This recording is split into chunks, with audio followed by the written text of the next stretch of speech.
I'm Will, and I'm Josh. And we're going to be talking about E3. We're actually recording this live with our Twitch, with the chat. Yay. So we'll be reading out some names and talking. And if you want to get involved with all that, you can go to twitch.tv/etonline. But we've picked 30 odd games that we're going to talk about and show you about. Let's get into the best thing. If we're doing a list later, I think we already know that this is at the top of that list.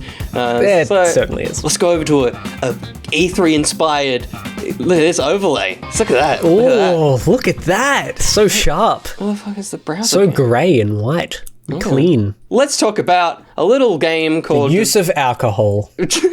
Oh. Sorry, it said it in the thing. That's true. The Guardians drink alcohol. Everybody, Eidos, made a Guardians game. Shock horror. Yes. No one knew that was coming.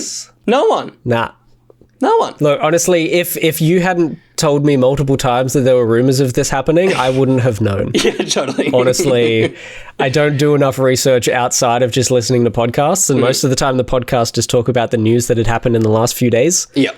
And rumors are not usually part of that news. For sure.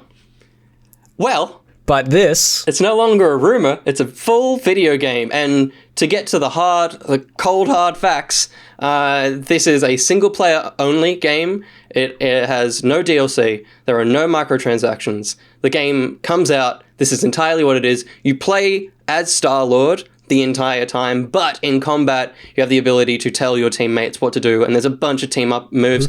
And... on top of all that, it's basically a Telltale game because you make decisions for the story as it's going on that have huge ramifications. One of which I think will kill characters because there's lots of bits of this where one of the characters is just not there. So I feel like interesting. It's not like they've split up. Like Gamora's just not in a whole scene. And it's like, oh, I wonder if you can kill people in this game. Right. Okay. That's cool. Very interesting. And also, they've said lots of, I've got a huge bunch of facts. I don't want to keep talking, but there's, good, nerdy Marvel lore just in this trailer alone, let alone they've said the game is just full of good Guardian stuff. Josh, does this excite you? Oh, does it ever? Man, when I saw freaking Rocket's goatee, I was like, what is this? This is the best. I love it. Good. So cool. And then you got this. Probably. So good. Love it. Timing that with the trailer for audio listeners. Yeah, that's what we're watching right now. And you too could be if you go to twitch.tv/etonline. So, quote from Damali, who I assume is one of the high-ups. It doesn't have his first name because I screenshotted it after they've obviously said his name in this article. So sorry, Damal. Fair. So the quote is basically, there isn't going to be any DLC for this game, there isn't going to be any microtransactions, and that's because for us, it's very important that on day one, when players get this game, they can have access to everything there is about this game and experience it. So, right off the bat, they can get all of the costumes or outfits that are available, they can find all the abilities as they progress through the game, it's all there. So, maybe 10 years ago, didn't need to say that. But in this current climate, that's not normal for a game, which is very exciting. This is Uncharted. This is a Naughty Dog game where it's like, we're not doing anything else. We're giving you a story. Yeah, totally. Be happy.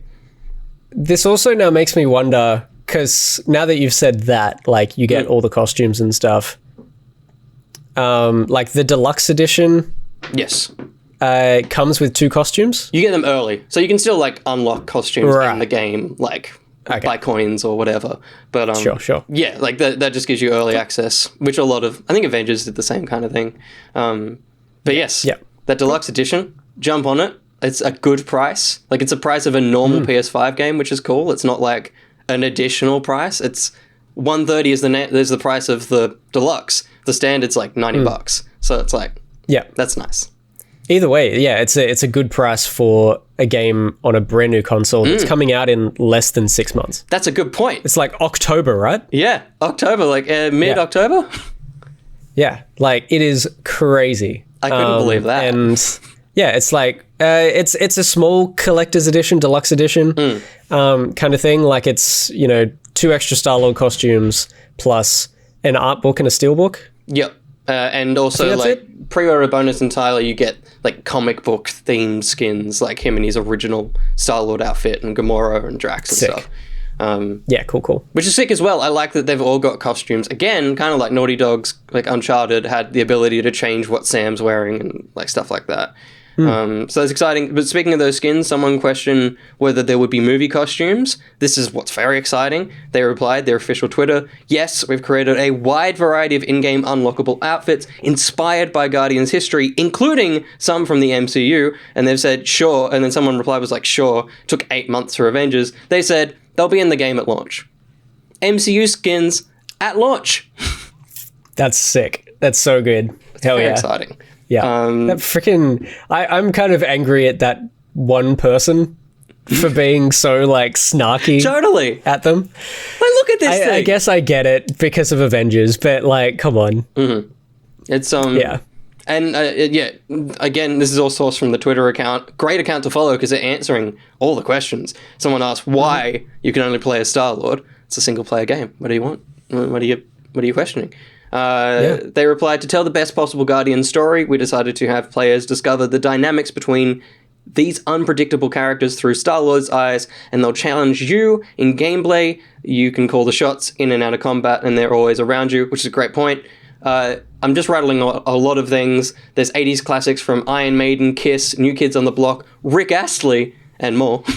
Hell yeah. So there's a You know what song that's going to be. That guy's got one song. Yeah, totally. I mean, it would be cool if they picked any other song. It would be, yeah. Who is this? This is unheard of. And then, of course, if you go to their website, the Guardians website, there's a language selection. It doesn't include Croatian, so that's a diversion from Ratchet and Clank. But amongst the languages is Groot, so you can translate the entire Guardians website into Groot. No way. Which is best. great. And then finally... Which is Groot. Which is Groot. Finally, just for me, there is a photo mode. So... Of course. That's all I need to know. Yeah, that's it. But we should talk about the actual things that we saw. And predominantly, like, the faces and the designs of the characters, I think are, like, the perfect thing to do. I feel like they went further than they did with Avengers, where it was, like, a middle area. These are actually unique looks for all the characters, so there's no room for, like, it's the stunt double. It's like, these are different characters.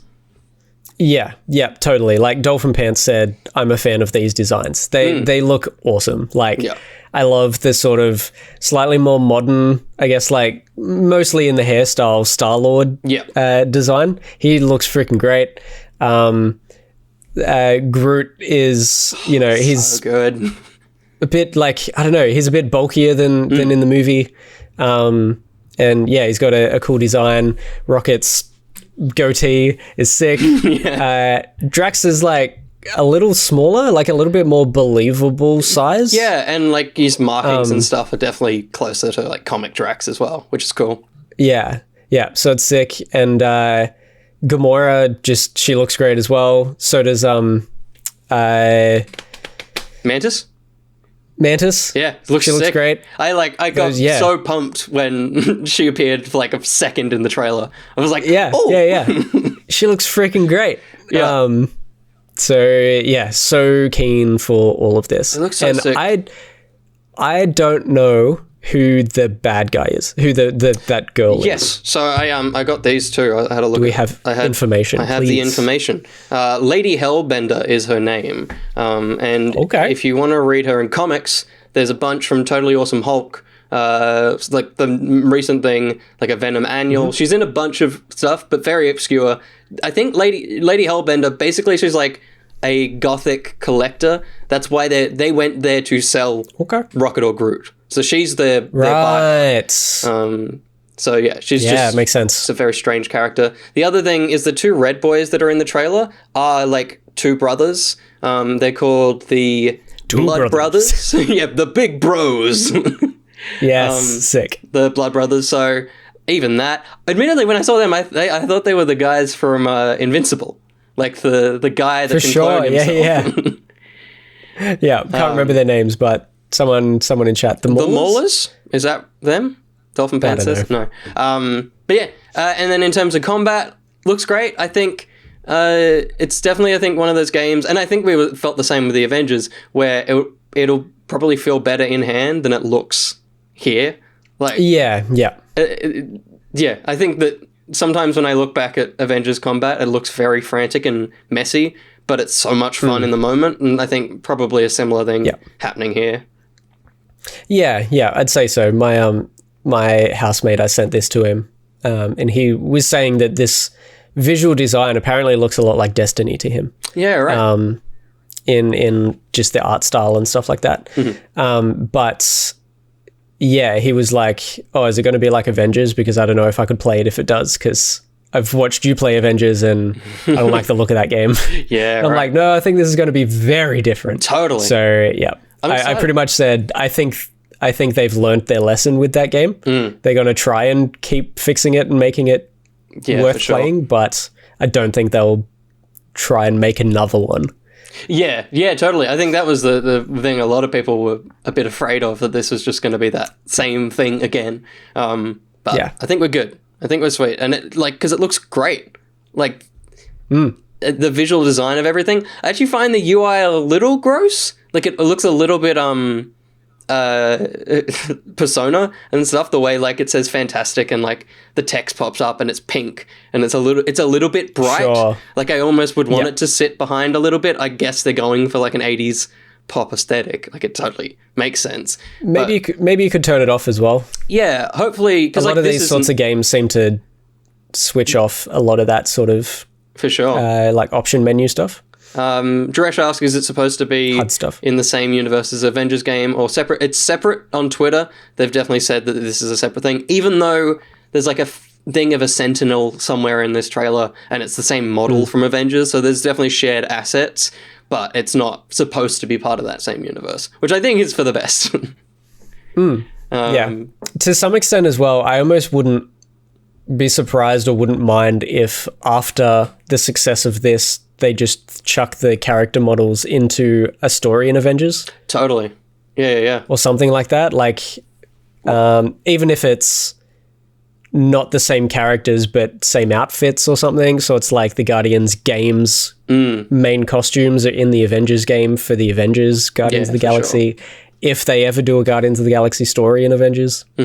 It would be great, because the combat's pretty, as much as it will probably feel different, it definitely would fit in there. There's enough moves. Admittedly, I guess the other characters don't have them, so, and they wouldn't drop 5 new characters in the game, but maybe, if they pulled across Star-Lord into the Avengers game, it'd be pretty cool. I loved this gameplay, because I was like, oh, that was good. And then it just kept going for like another 5 minutes. It's like, okay. Yes. It just ended.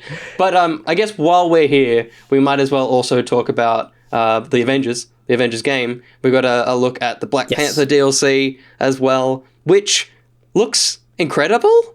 Like, yeah. Like, it looks like it looks great. In the same way Guardians is like, wow, this is a great game. This also is like, wow, I would just play this game. Yes, absolutely. It looks great. All the character designs look really great. Like they look pretty close to MCU. Totally, yeah. For the most part, Shuri in particular, definitely looks like that actress. And like this design, just looks like the throne room. Yeah, totally, just looks like Wakanda. So this is sick. I'm keen for this. Hopefully it's a meatier story than the 2 Hawkeye ones. I assume it is. Like, it looks like there's a lot going on just from this trailer, with Claw as well. Looks sick. I'm excited to find out what his ranged ability. Maybe he's got little knives or something. But yeah. I will also say, I found it interesting. I don't know. I can't remember exactly how they referred to the Hawkeye storylines, but they called this one an expansion, not a DLC. Yeah, true. So I don't know how different that language is to them, but I noticed specifically when there was a voiceover for this, they called it an expansion. Yeah. So that would be cool if it was an expansion and a much, much bigger, meatier story. There you go, expansion. I feel like there was a different word under there when it was the Hawkeye ones. Dress says they might be called expansions. Dolphin Pants also brings up a good point that just an announcement or a teaser for Spider-Man, nothing in sight. Remember when he was the exclusive character for PlayStation. Oh yeah. Still no news on that. Ooh, I guess it's one of those. interesting. It's a tricky one now, especially because it's like they've got such good blood with the fan now that it's like, do you want to do that? Do you want to get that knife back out and be like, and remember when you couldn't play as Spider-Man? Yeah. So I don't know if they'll ever do him now. Like maybe they're just going to quietly pretend that never happened. Yeah, totally. Yeah. Would be fair, I feel like. Yeah, look, it's fine. It's fine. All right. That's kind of the Marvel component. We didn't get any X-Men, is. XCOM game, which was a little bit rumored. There was no Lego, although that could happen at Warner Brothers, I guess.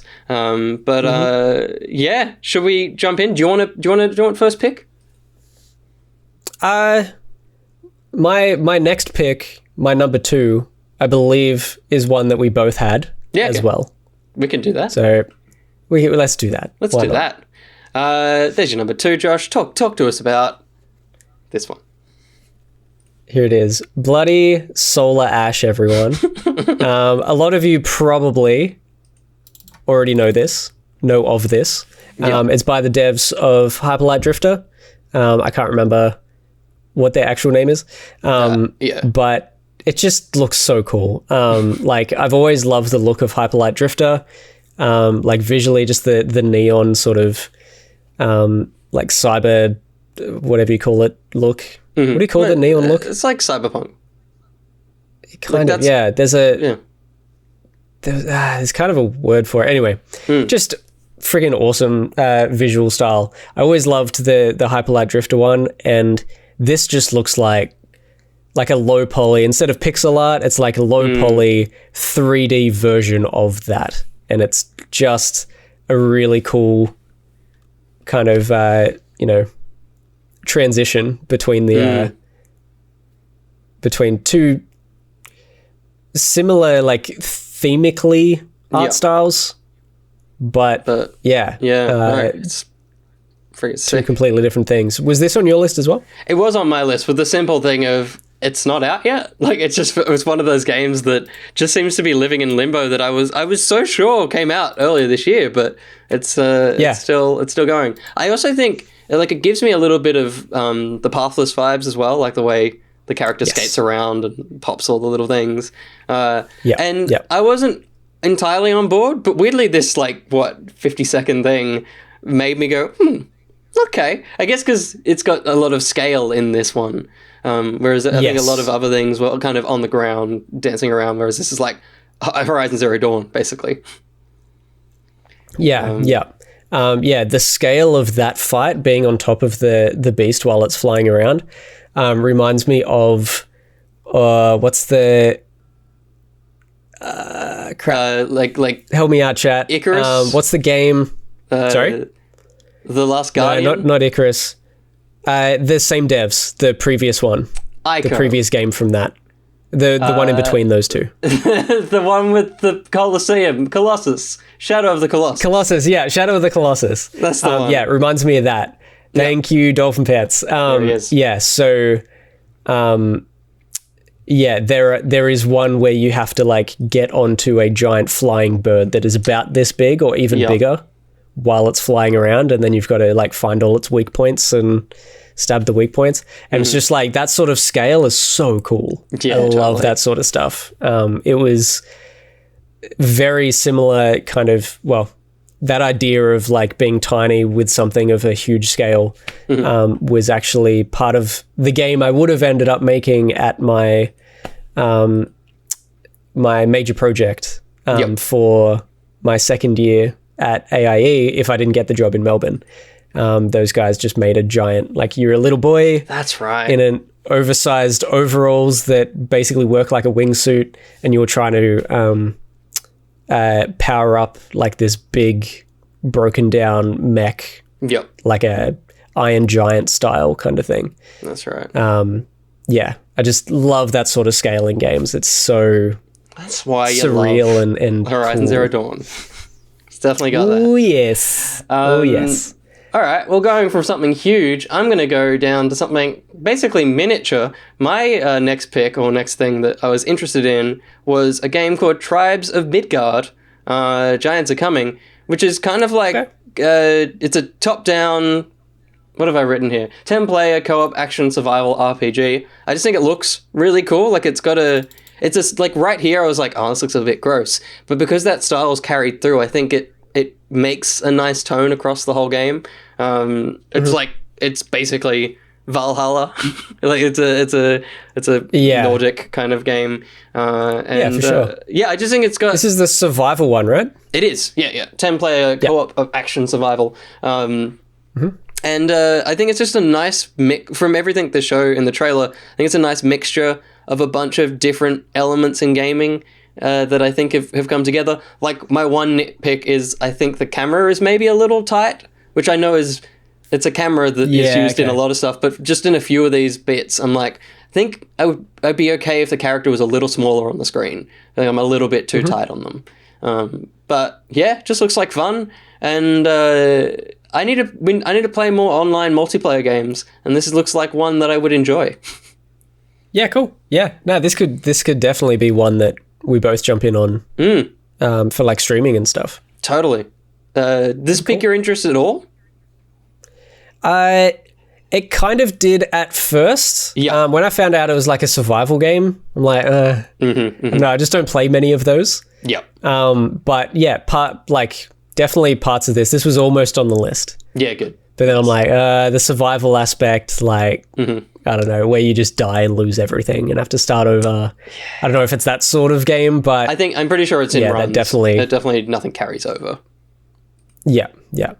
So I quite like it. What else you got for us, Josh? Give us a link. Let's go to 3. Let's just go through my list. It's fine. Yeah. Okay. Cool.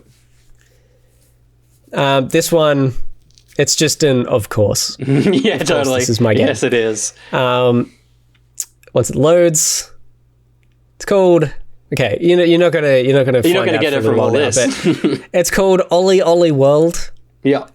So it is a skateboarding game in the Ollie Ollie series, which I hadn't heard of until a couple of years ago. Apparently, the second one in particular was very, very popular. They're like 2D, kind of 2D Tony Hawk type games. This is the largest. What is this? It popped. What was that? My drink popped. Oh. It had too much fizz. Do you need to fix that? I've got a towel. Continue about Ollie. Okay, good. Yeah, so this is like the largest divergence from the series because there has not been NPCs and an RPG within this. Generally, it's been very Tony Hawk style, where it's like you have a 2D level, you only go from left to right, you never really go back. And they have totally. Yeah, and they have a challenge. They have like 5 challenges or something per level. That you have to try and do, like high score challenges, collect all of this thing. So there's like a bit of a platformer, a bit of like a puzzle game in it as well, in the originals at least. This one looks like more of an RPG where like there's NPCs to talk to. You do like missions and quests for people, which this is just my game. Like, I was about it to seems say, like, again, like a 2D Tony Hawk Underground or Underground 2, where you have like missions for people, there's a storyline, stuff like that. The other Ollie Ollie games don't have that. This absolutely does. So good. I'm so excited. And it's so funny because that's not the opposite. Like, I'm sure a lot of people share that sentiment, but that's like so many people are against that as well. It's like so many people love the simplicity of Ollie Ollie. It's like getting in and out. Whereas, as someone that adores open worlds, this is just 2 elements just crashing together in the best possible way for you. Yeah. And I just love the art style as well. It's a little bit Adventure Timey, which is just good fun. Like, it's quirky. It'll just be a fun, cute, hilarious little game. This is a Josh Saturday stream for sure. Yes, absolutely.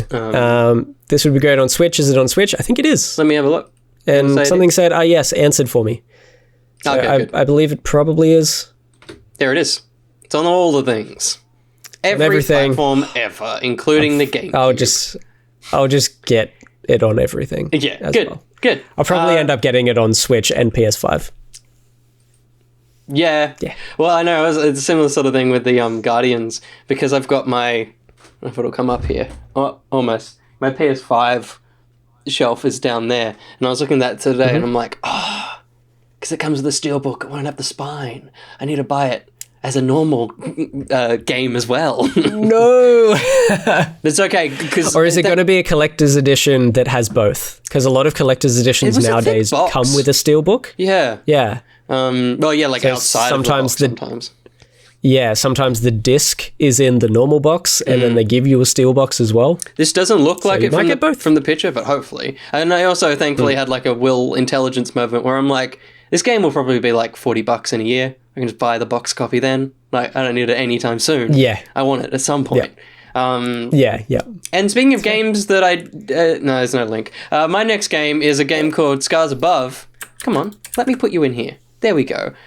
Which I didn't think I was going to like, because as I was watching it, I'm like, well, this looks really friggin' generic and boring and just general space. Then they went to the world that they were stuck on, and I was like, this looks pretty cool. Yeah. For me, it's like... This could be both my Control and my Returnal. Like it feels like it's a mesh of both of those. A lot of people were saying Metroid as well with the kind of exploration and shooting. This is exciting for me. Yeah, for me, I got Space Tomb Raider. She kind of looks like Lara. She kind of talks like Lara. Yeah, and like we've been fans of the Tomb Raider games for sure in the past. At least the first two of the remakes. Yep. And yeah, this gave me that vibes. Those vibes. I thought at the start, I don't know, it felt like maybe just as she was leaving, some of the animations looked a little framey for some reason, but it's framing. This game's probably still in development. They'll clean it up, but totally. I mean, she's also like, it's very stilted. Like it's like hard stops on all the animation. There isn't much of a like. Yeah. Some of the But yeah, for sure. Looks sick. I'm keen for this. Like. Returnals didn't get its hooks in me, but this feels like it's got enough extra elements that, and also it's that thing of roguelite or roguelike. This is a full game. That's the thing. Returnals just like eats away at me. I'm like, I can't. This just hurts. Yeah.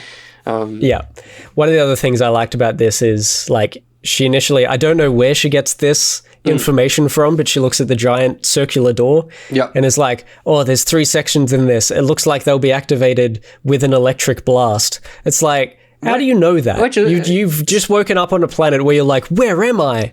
But I know everything about it. And then she goes and gets the gun, and then the gun helps her open stuff, which is like, it's a weapon, but it's also a tool. And I like that. Yeah. It's cool. It was a nice little surprise that I didn't think... Yeah, I just didn't think I'd be seeing a game like this. And it looks... I feel like when it comes out, it'll be incredibly lovely and polished. Dom Pants in the chat says definitely. She's a door salesman. She knows. Yeah.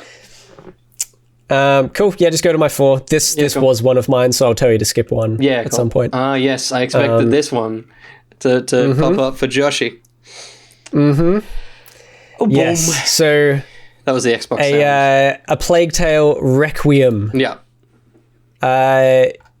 Basically, look, ever since I put out a Plague Tale Innocence, that one video where the whole time I'm like, I want to play through this whole thing on this channel. Yeah. I'm still, like, in my head, I'm still absolutely going to do that. I don't know why. I'm going to play the whole thing at some point. Yeah. I really want to. Apparently it's not that long, but I'm so keen that there's a sequel now. Maybe that's my reason to jump back into it and play it. Ratchet and Clank. That's it. That's it. Yeah, catch up and... It wasn't until this that I was like, oh yeah, Plague. when there was just a sea of stuff, I'm like, oh, I know what you are.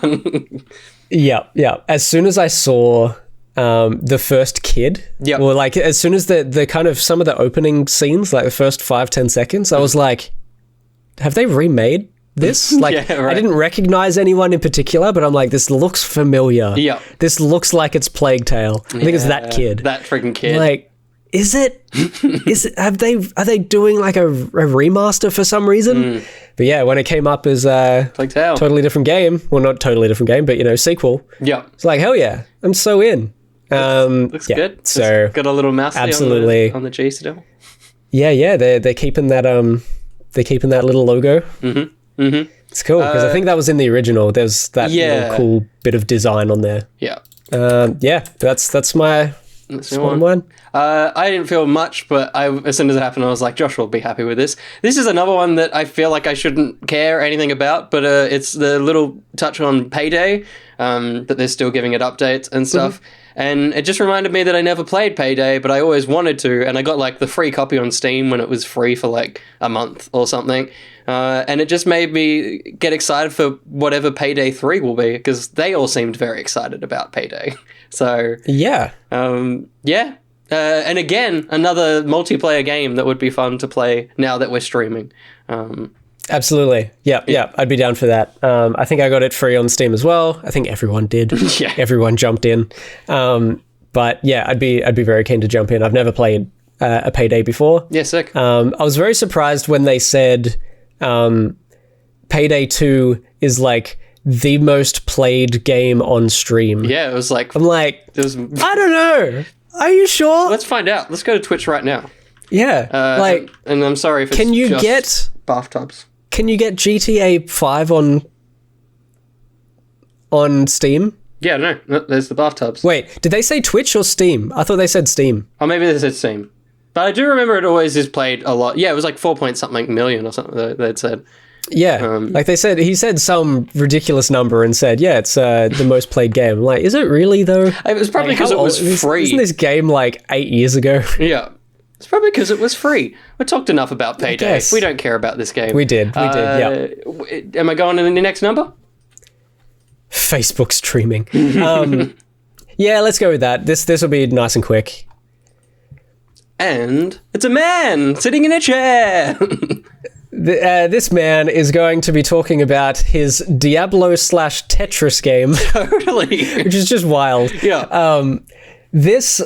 Parts of this I was not interested in. Mm-hmm. The thing that really got me about this game was the animations and the art of the characters. Yeah. Because it looks like it should be 2D. Yes. It's like pixel art. It looks like it should be 2D pixel art, but it's all done in like 3D. You know what I wrote? It all looks rotoscoped. Yeah. It looks sick. I wrote that it looks like someone has up-resed a Game Boy game. Yeah. Like the way he moves is like... Was this on your list? It was on my massive list, not on my cut-down list. Okay. Yeah, cool. this was intriguing. And of course, the big thing, the Tetris part being moving the blocks around is super cool. There's a bit where they bring up the controller and I wasn't listening properly and I was like... Because the blocks they were showing were like the cross. I was like, does it... I guess it technically does, but like you press... the keys on your arrow to move them in the direction because it's a directional pad. Of course it would. Yeah. I mean, yeah. But there you go. It's locked in place. Yeah. Cool. Yep. So yeah, this just looked cool. I just loved the animations. They looked incredible. Like just such a unique animation style. That's what got me about this game. Yeah. Pretty much. So yeah, keen to check this out when it comes out. Looks sick. Another game I'm keen to check out is Jurassic World Evolution 2. I never checked out the first one, which was obviously a park builder. But with that, it felt a little bit more generic Skylines Planet Zoo. Whereas this is seemingly set post the second Jurassic World film where they've let dinosaurs out onto the Earth. So I feel like there might be more unique things going on in this game than the others. Like, you're not going to be putting things into cages because they're everywhere. There's no way to put them in there. So yeah, a more enticing world. And look, you can't go wrong with having a Goldblum as your narrator. It's just got the best voice in the world. So good. I wonder how much money he got paid because he did the same for the first game. It's like, God, that's so much voice work for like a building sim because it's like everything has a tutorial. Yeah, man, he must be getting so much money from everyone right now. Like, he's getting Disney money for Marvel and for his show. Yep. I want a second season of that show. Give me a second season. Come on. Yeah, I assumed this would be on your list. It's not on mine, but I definitely assumed it would be on yours. Yeah, good. Duresh says that it's still a park builder, you're just not on the island this time. Just a different location. It'd be exciting, because the island is so, like, generic like Planet Coaster, Planet Zoo. Whereas this looks a bit Yeah. interesting. And BMAC, second season of Goldblum's Life of Everything, or whatever they called it. The World According to Jeff Goldblum. Second season of that, Yeah. please. Something like that. Check it out on Disney Plus. It's hilarious. It's so good. Stupid. I actually don't think I've finished the series. You do that a lot with Disney I watched Plus series. Apparently, yeah. I'd finished I stopped like 1 or 2 episodes off. Yeah. I will have to do that. But Please. Yes. Cool. Next one for you. That's it. Yeah. That's awesome. Yep, number 6. Good pick. This just looked so quirky and weird and dumb. Yeah. So from what I can tell, I don't know if you have murdered or whether you just want to clean everything up. I think you're cleaning up all the blood. The interesting thing about this is it's a sequel. Because when I was watching this, I was like, I feel like I've seen this before. There was a game called Serial Cleaner, which is in like really stark pop art design, exactly the same mechanic. Yeah, right. But they've now done it again in this like lavish concept art kind of painterly look. Okay. Because when I looked it up, I was trying to find this trailer to put in the playlist, but the other one kept coming up. So Yeah, right. Yeah, because I remembered that it had existed. But yeah, this looks sick. I don't know. Yeah, it just looks like a lot of fun. Like Viscera cleaning detail. Yeah. Mm-hmm. Where you just basically have to clean up after a thing has happened. But for some reason, again, I don't know whether you've done the murder and now you have to clean up, and this is like you get off to cleaning up after doing a murder, or what. But yeah, it just looks like a lot of dumb fun, sneaking around, having to clean up a giant murder scene. For sure. I love it. It's great. It looks very funny. It's a very Thank you, Dolphin Pants. I'm sure you have a lot of experience getting blood out of white carpet. Dresh says, I think the idea is that you're going to crime scenes to nick stuff without getting caught. You're not killing anyone. Yeah, totally. Yeah, right. Why are you cleaning as well? Yeah, I don't know. Because it does seem like you clean up as you go. Maybe you just, like you said, he gets off. the vacuum and vacuums the snow. Yeah. Maybe he does get off on it. Not on the snow, on doing the, anyway. My next one is a game that I was, again, like, oh, this is going to look pretty generic. And then it just kept going, and I'm like, oh, this is actually kind of working. It's Planet of Lana.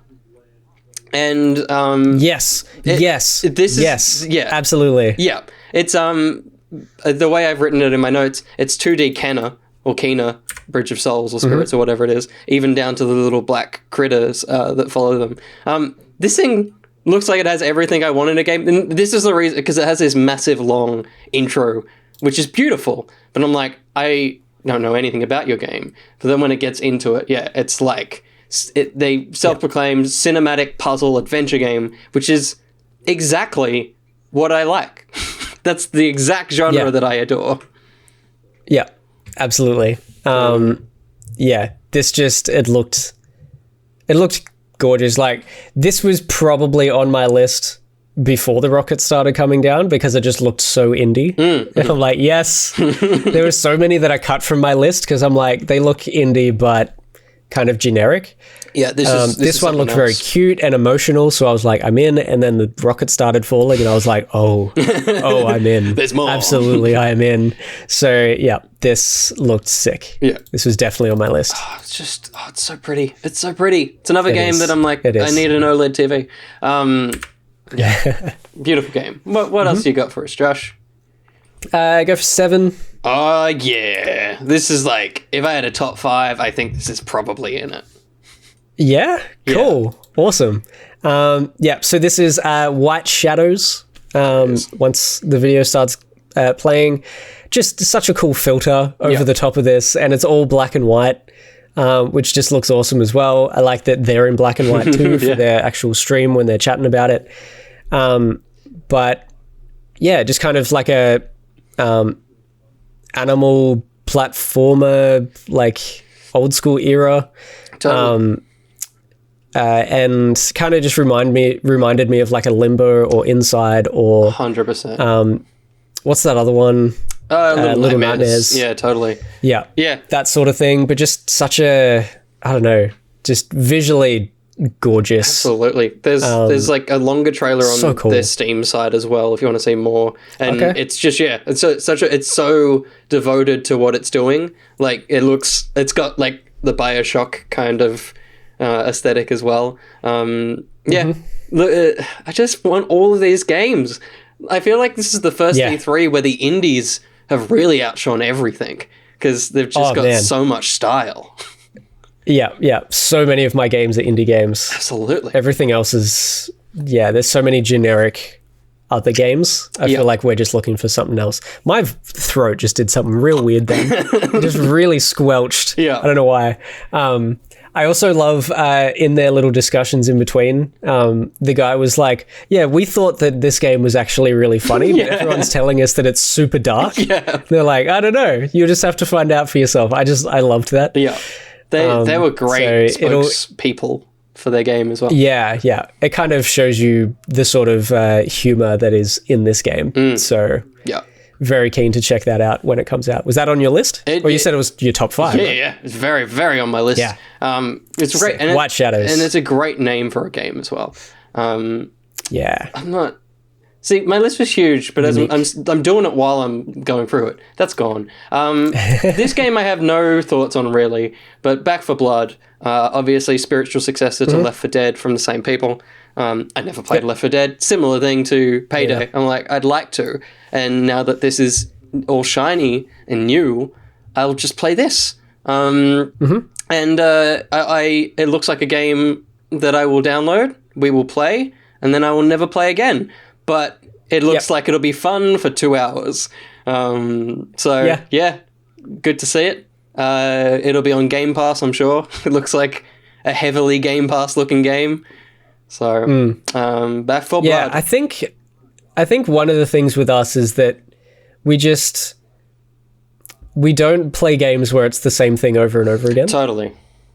Like, because this just seems like, it's a challenge, but then you can just get better and better and whatever. We want a story. Like, I don't think it's a story. Yeah, you and I just love progression and story in that way. Yeah. Whereas just jumping into like the same maps over and over again to kill the same things. Yeah. Yeah. Don't feel it's why we keep jumping off Avengers and then back on, because we jump on when they release new stuff and have a new level. We're done. Even though there's so many other things to do. No, thanks. Yeah. Cool. There's nothing to talk about. It's not our type of game. I think it was on there mainly because I wanted to do it. But speaking of games that are our types, I think your next one is Josh type. A hard Josh type. Oh, yes. Yeah. So indie. Yeah. Plus, this girl has a bloody hoverboard, guys. Yeah. So this is called Venice 2089. So you are in a futuristic Venice where climate change is sort of taking over. Everything's flooding, so the water is rising. Stuff's getting destroyed. But you have a hoverboard, and it's just like, it just looks like this cute little kind of 2D but sort of 3D sometimes as you go around a corner. Like little indie game story thing. I don't even know, but there's skateboarding in it. It's And like you can do tricks and stuff. It's super basic. Yeah. Super basic skateboarding and stuff like that. But it just looks like a lot of fun. It looks very cute. Yeah. Just again, love the art style. Just looks like a chill time. For sure. I think it was on my massive list, not my personal list, primarily because I was like, if Josh somehow misses this, I have to play the video for him. The moment I was a little bit more intrigued was when it went climate change, and I'm like, oh, this could actually be interesting, because I feel like I don't know much about that, and this could be an interesting avenue if it has a little bit of information and is like informative about that kind of thing. I think one of the things that hit me in that is, I don't know exactly when, I feel like it was towards the end, but she says, like, it says something like, like discover the effects or whatever. And she goes, what have you done, to her friend that she keeps talking to? Yeah. And I'm like, what has he done? What did he do? Just Did he cause climate change? He did a big P. Or he used the full flush button too many times. Too much. So this just looked great. Hoverboarding, 2.5D, Venice, Absolutely. It's a Josh game. This next one, I guess, is a Josh game as well. I don't think either of us will ever play it, but Origami 2. I don't know what Origami 1 was, but this looks like the Assassin's Creed game that never came out. It's got good stealth. Yeah. It's got cool like parkourness to it. A little bit of Dishonored in the way you kind of dash, but it's got like takedowns. It's got like look, that's freaking Assassin's Creed. Can't do that in Valhalla. Totally. I mean, you can. They brought it back. I just thought this looked quite cool. An indie going for that kind of AAA styled stealth action game, and it looks pretty clean. And they've done the right thing by giving it a bit of a style, so that they're like lower res kind of look kind of works. And slightly lower poly. Yeah, and I think it was just looking at it gave me those vibes of like Ezio and Altair, like Assassin's Creed 2 era stuff, but in a world from like a modern Assassin's Creed game. So I'm keen to check it out if I can get a key for free. Ooh, nice. Yeah, I got kind of like Ghost of Tsushima vibes a little bit as well. Yeah, for with sure. the like, because he's a samurai kind of ninja guy, and some of the takedowns and stuff. Yeah. So yeah, definitely within that vein. I was tossing up whether to put this on my list, but in the end I didn't. Mm-hmm. Just because some of it looked a little more basic than some of the Assassin's Creed style games that I normally play. Yeah. So I'm not sure like 100% how much depth there'll be in this, but yeah. Just cool to see. It does look pretty cool. Yeah. Cool to see an indie giving that a go.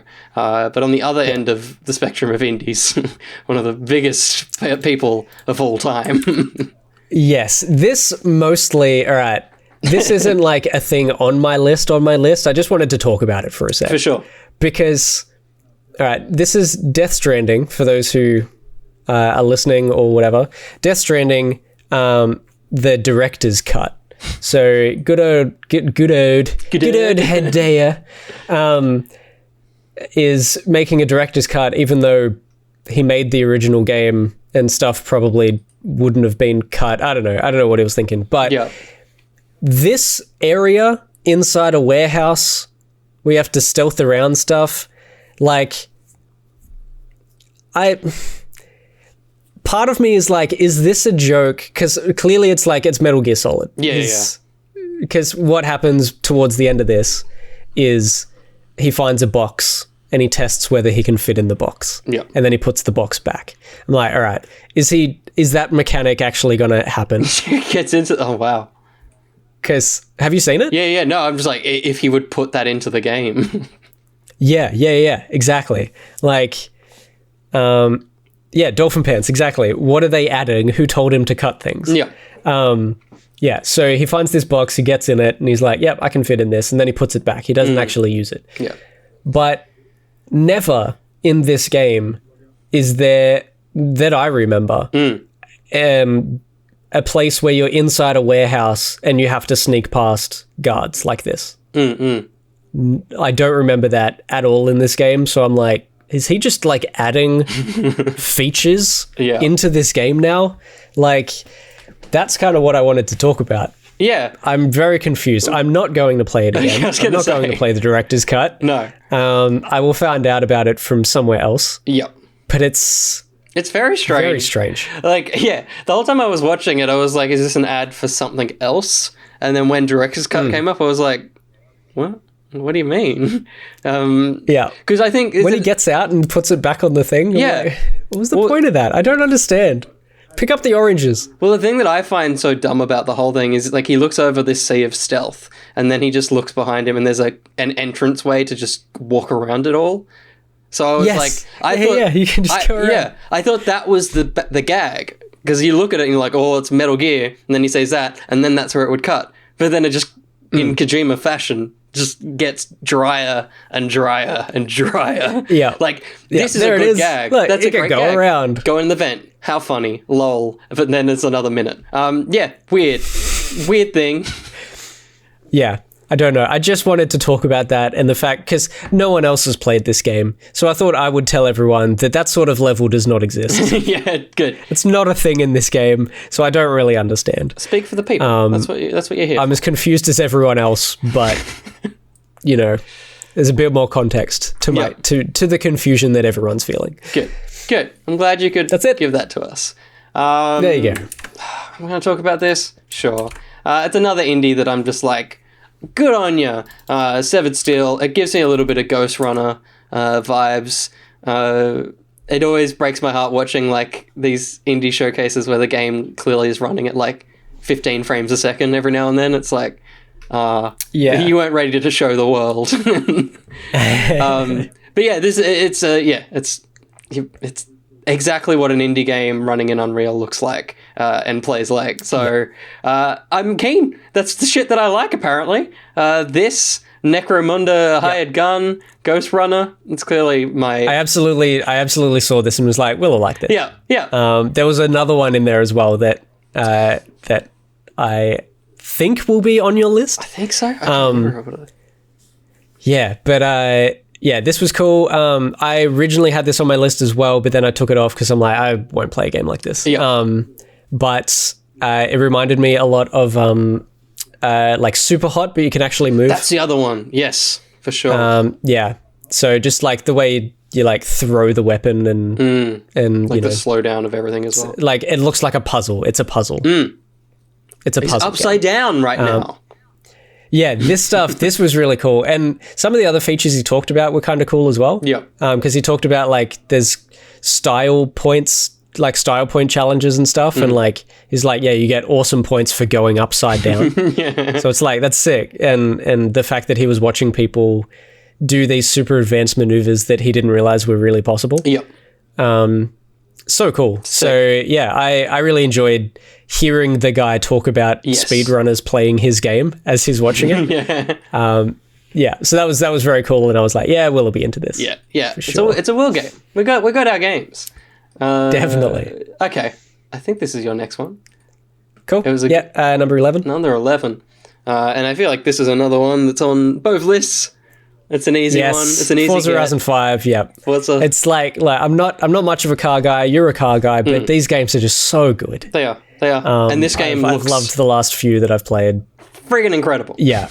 It's in like they always are. Every single time they release a Forza Horizon game, it's like, damn, like they have stepped it up. Yeah. But they just keep doing it. I don't know how. This is like flight simulator level now. Like we're just getting to that, like barely tell it's real. It's fake, sorry. Yeah. Like it looks so damn good. Yeah. It's going to look amazing. Get an OLED for this.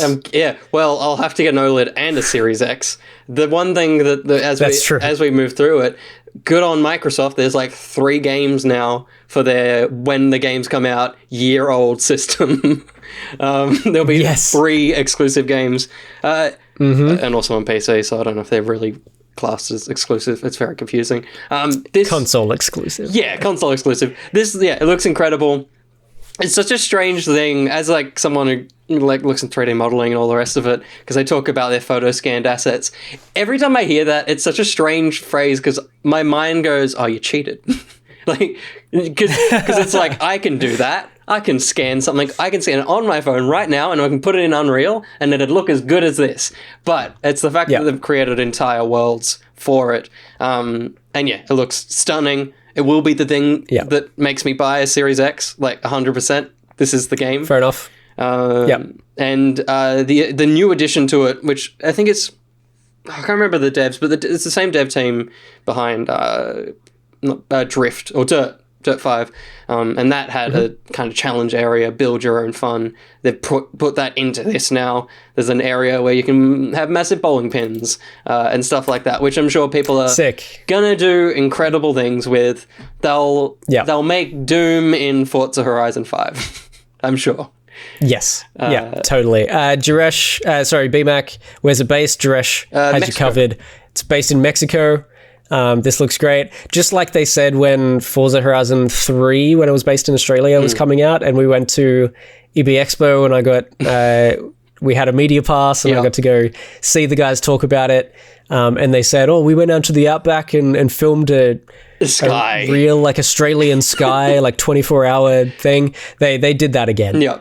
They go out, like, just people go out into the middle of nowhere for a month, and they just film the sky. Film the sky. And must be the craziest, easiest job. And sounds. They film like all the different engines. And sounds in locations. Yeah. Too. They go, every engine is the actual car. If they don't have the actual car, I don't think it goes in the game. Like, it's nuts. It looks amazing. Yeah. Very keen. Very, very Super keen. I don't know why. The phrase, we filmed a Mexican sky, felt offensive, but I know what they're saying. It's like, what?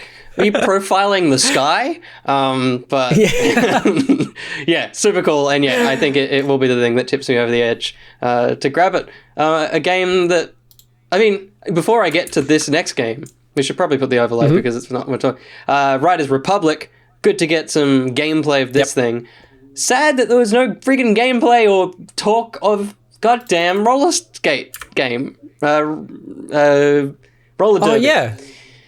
Oh, yeah. I want that game. Whatever it's actually called. Yeah. Totally. Roller Champions. No. Roller Champions. That's the one. Yeah, totally. God damn it! That was the most fun I've had in a game last year, and I can't get it. Avengers came out last year, but Roller Champions beat that game. But whatever. Weird that they're holding on to that. I don't know where it is, but yeah, totally. But yeah, I think this got me more than the first one did. This trailer. That just looks like, I don't know. This seems to be more in this. It's sillier. There's more silly stuff in this one. Like, you just saw a dude with like a cardboard parachute just slam down on the ground, and then someone else has a not a parachute, like glider. And then someone else has a glider, but it's got like rockets on it. There's all these people on BMX bikes, but then someone's on a BMX bike that has, on a bike selling like hot dogs or ice creams or something as well. So I'm like, this game is just going to be very dumb and fun. And like, I adored Steep.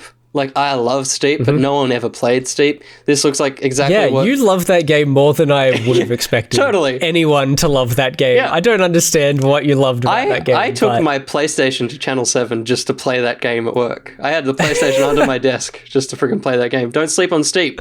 Yeah, and this looks like the potential... It has the same UI, like that map is exactly what Steep was. So... Yeah, this looks like it's the potential Steep had to its fullest, and I hope everyone plays this game so that it can have the massive open world that Ubisoft... Like, it feels like when Bethesda were like, Fallout 74 or whatever, it's going to be all open world. 6. It's the one two after that. It's going to be open world and there'll be lots of people.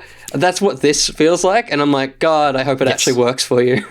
Otherwise, this game's going to look for like so all sad. These people to actually be around. Like, just everyone's just around snowboarding. Totally. Like, just cause. Man, they should. I don't know if there is. I assume probably not. There should be skateboards in this game, because then it's basically just Skate 4. Like, with the mechanics they've got of the snowboard, it's a skateboard. So just put a skateboard in there. Yeah, like I wonder whether that's kind of why they're like steering away, because it's like, we've got, a new skate game coming soon. Yeah, we have, nothing will live up to Skatebird. It's fucking Jetpack coming up pretty soon. Oh, yes. Yeah. So it's like, I don't know. It looks like it's going to be a lot of fun. I missed the fact that those guys have rockets there. Yeah. Other than the one person like shooting off. Yeah. I was like, I wonder what that is. I totally missed that. It's a fan man. It's a fan. Oh my goodness. It's that's the best. I'm excited about that. Spider-Man 3 villain, the fan man. Fan man. Yeah, super keen for this game. He looks insane with the fan on his back. It's so good. It just reminds me of Moses, like from The Simpsons. It's one episode where he just comes in. It's great. Next one, I think we're both still pretty excited for. Mm-hmm. I assume it's this one. I think 12. It's the right one. Yeah. Tunic, the game that we thought came out 3 years ago. Yeah, totally. Like, seriously, I honestly thought this was an old game now. Yeah. And that I like missed it and just would never get around to it. I thought I played it. I thought it would already... Yeah, like, totally. Yeah. Like, I don't know. I don't know what it is, but this just looks great. It's like a little Zelda thing. and it looks adorable. It breaking looks those like a hell pots. of a lot of fun. The animations are like really smooth and cute. Like it looks like a larger Link's Awakening type. Like the style of it true, and stuff kind of looks a little bit Link's Awakening as well. It looks great. It just looks so adorable. cute. And also, I feel like, and I don't know if there's any more on your list or my list, Year of the Fox. There was like 4 different games that had a fox protagonist. Yes. Yeah. I do have another one at some point. Yeah, good. Endling That's right. coming up. Definitely Year of yeah. the Fox. Year of the Mexico. Both Far Cry and Forza as well. Yeah. For sure. Yeah, I'm sure more games will start just being set in Mexico with Mexican skies. Yeah, this looks cool. It looks adorable, and as soon as I saw it, I was like, yeah, Josh loves this game. It's Zelda. It's just fucking Zelda. I do. It is. It's Zelda with a fox. Yeah. I do love a fox. Foxes are cute. I love a fox. Yeah. It's indie. So foxy. Good. On the other Next side up. of like wholesome and lovely and soft, and I just want to cuddle it. I mean, no, one of the characters in this you would want to cuddle. Most people. Big Rumble Creed Champions Boxing.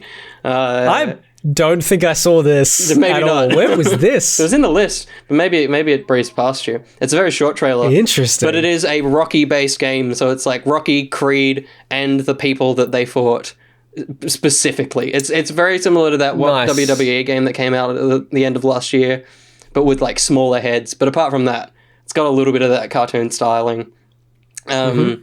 I don't think Michael B. Jordan nor Sylvester Stallone lends their voices, from what I could tell. Okay, Like, fair. some of the, like, saying, it's like, yeah, I'm gonna get you. I'm like, in the big emotional weight film that is Creed and Creed 2, I don't think Michael B. Jordan ever said, yeah, I'm gonna punch you in the face. It's like, no, it was very sad. Rocky had cancer. So, yeah, Jeez. it's a great movie. It's like, definitely in my top 100 movies, which, considering how many enough. movies I've seen, that's in there. Yeah. Yeah. Oh, we've moved on to my next one. Yeah, Let's- that looked cool. I was just super quickly going to say, it looks like realistic, but with it kind of looks like what's the Punch Out when they did the remake of Punch Out, the NES game, Yeah.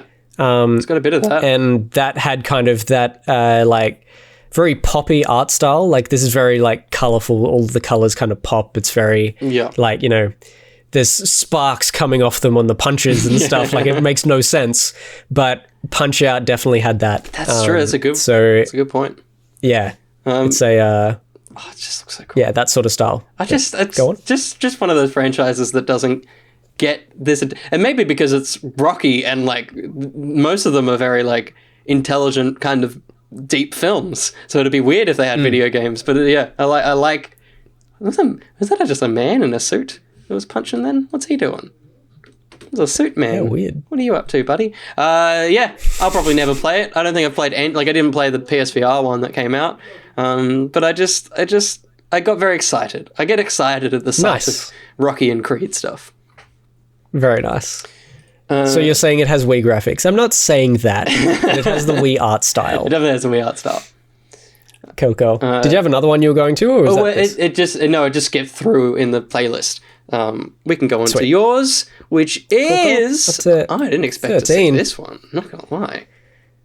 Yeah, look, I don't know. I don't know what it is. Literally, all my notes is okay. This game, for the people listening and not watching, it's called Book of Travels Chapter 0. And my notes say, is this a prequel or the first in a series? That's pretty much it. Yeah, good.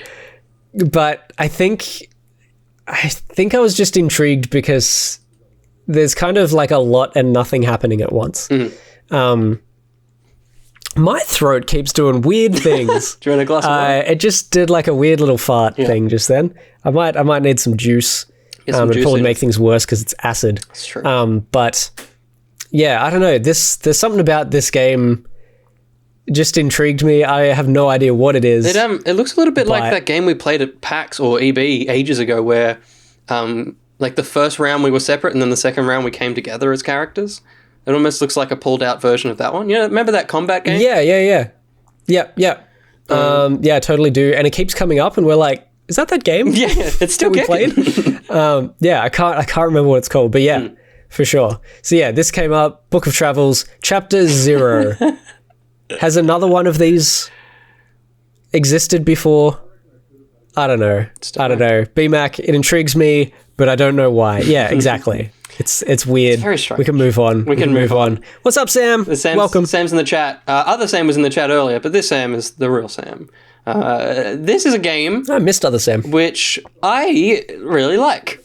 It's called Sifu, and it's just like Hong Kong beat 'em up brawler with a cool kind of Dreams-like art style. Like I could see this game being made in Dreams. Yeah. But this just excited me. I don't think it's the same one, but there was one at like a State of Play ages ago as well, which had a cool style. And yeah, my note is Hong Kong beat 'em up, fun. Yeah. It's like if this had a shitty story and you could explore the streets of Hong Kong, it's bloody Sleeping Dogs. But instead, they focus hard on the combat, and look at that. It's so frenetic and fun. And the destructible environments. Yeah, it looks great. Super destructible. That guy just broke through a metal fence. Yeah. He broke it in half because he kicked that guy so hard through it. Yeah. Insane. It looks great. My note was low poly kung fu. Yeah. This is great. There's not a whole lot to it that we know of yet. No. But it just looks sick. It just looks so fun. Yeah. What number am I up to? Because I'm starting to get... So 14. 14. Cool. All right. Oh, yeah. Don't remember what I had about this. I thought this would be on your list, for sure. Yeah. So this is the one I was telling you before the stream started. This is the one where I was watching it and I'm like, I want to play this, but is it a child's game? Yeah. Is it for very small children? Yeah. Because it certainly looks like it. But at the same time, that girl has no face. Yeah. It's a little bit creepy. Like, it's on the, like, it's definitely on the indie side of things. Yeah. With, like, just this basic, simple story. I don't know what it is about this. Mm-hmm.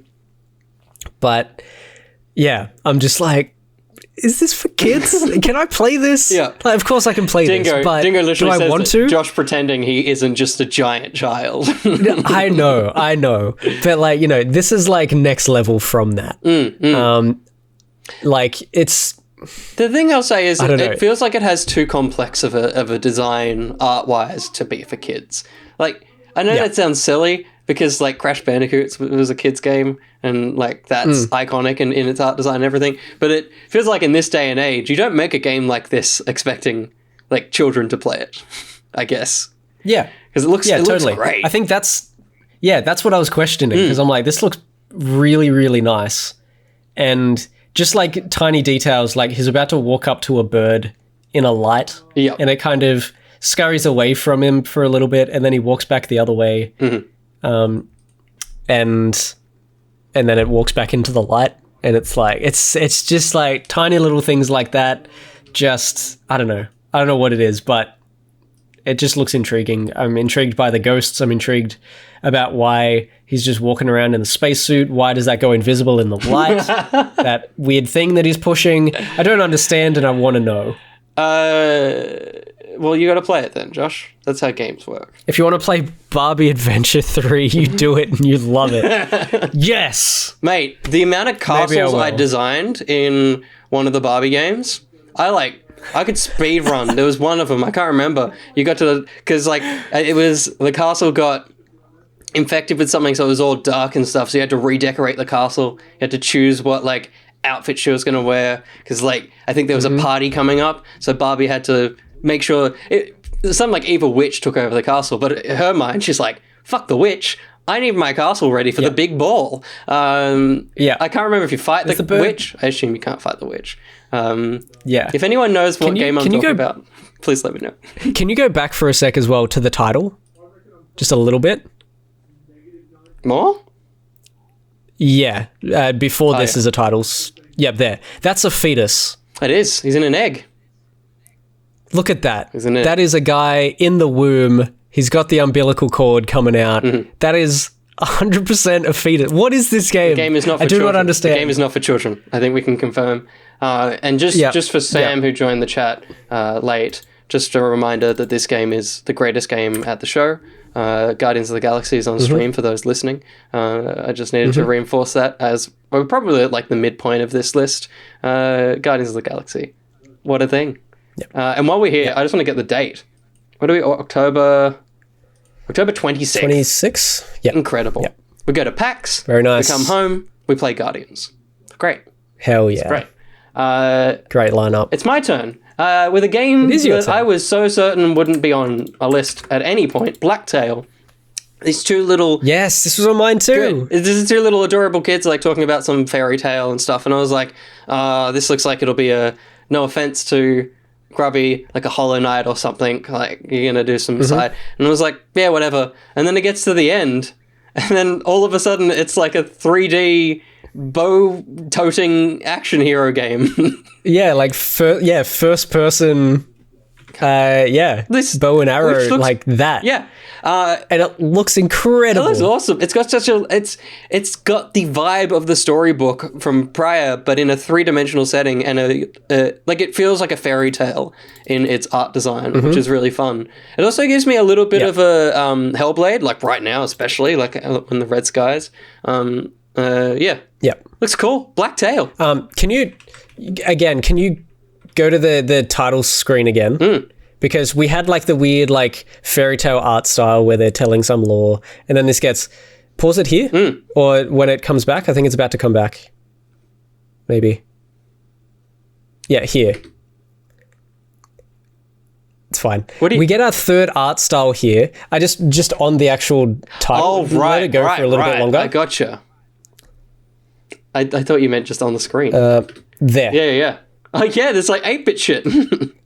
Yeah, they're 8-bit animals. Like, we have, hand-drawn, like, fairy tale art, super, like, realistic 3D first-person bow thing, and then the logo is, like, this weird 70s font with 8-bit animals on it.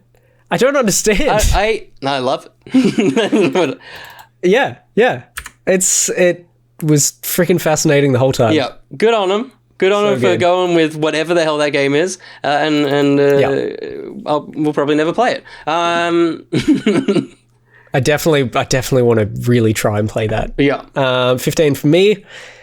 15. This is another, of course. There it is. And already mentioned once today. Hell yeah, freaking Skatebird. I am so in. I'm so in for this. This game's been around for 3 years almost. I know. It's another one where I'm like, is this out yet? Come on. It's confusing. I need to check as well whether this had a release date, or maybe someone, Dolphin Pants, can tell me, because he seems very excited for this as well.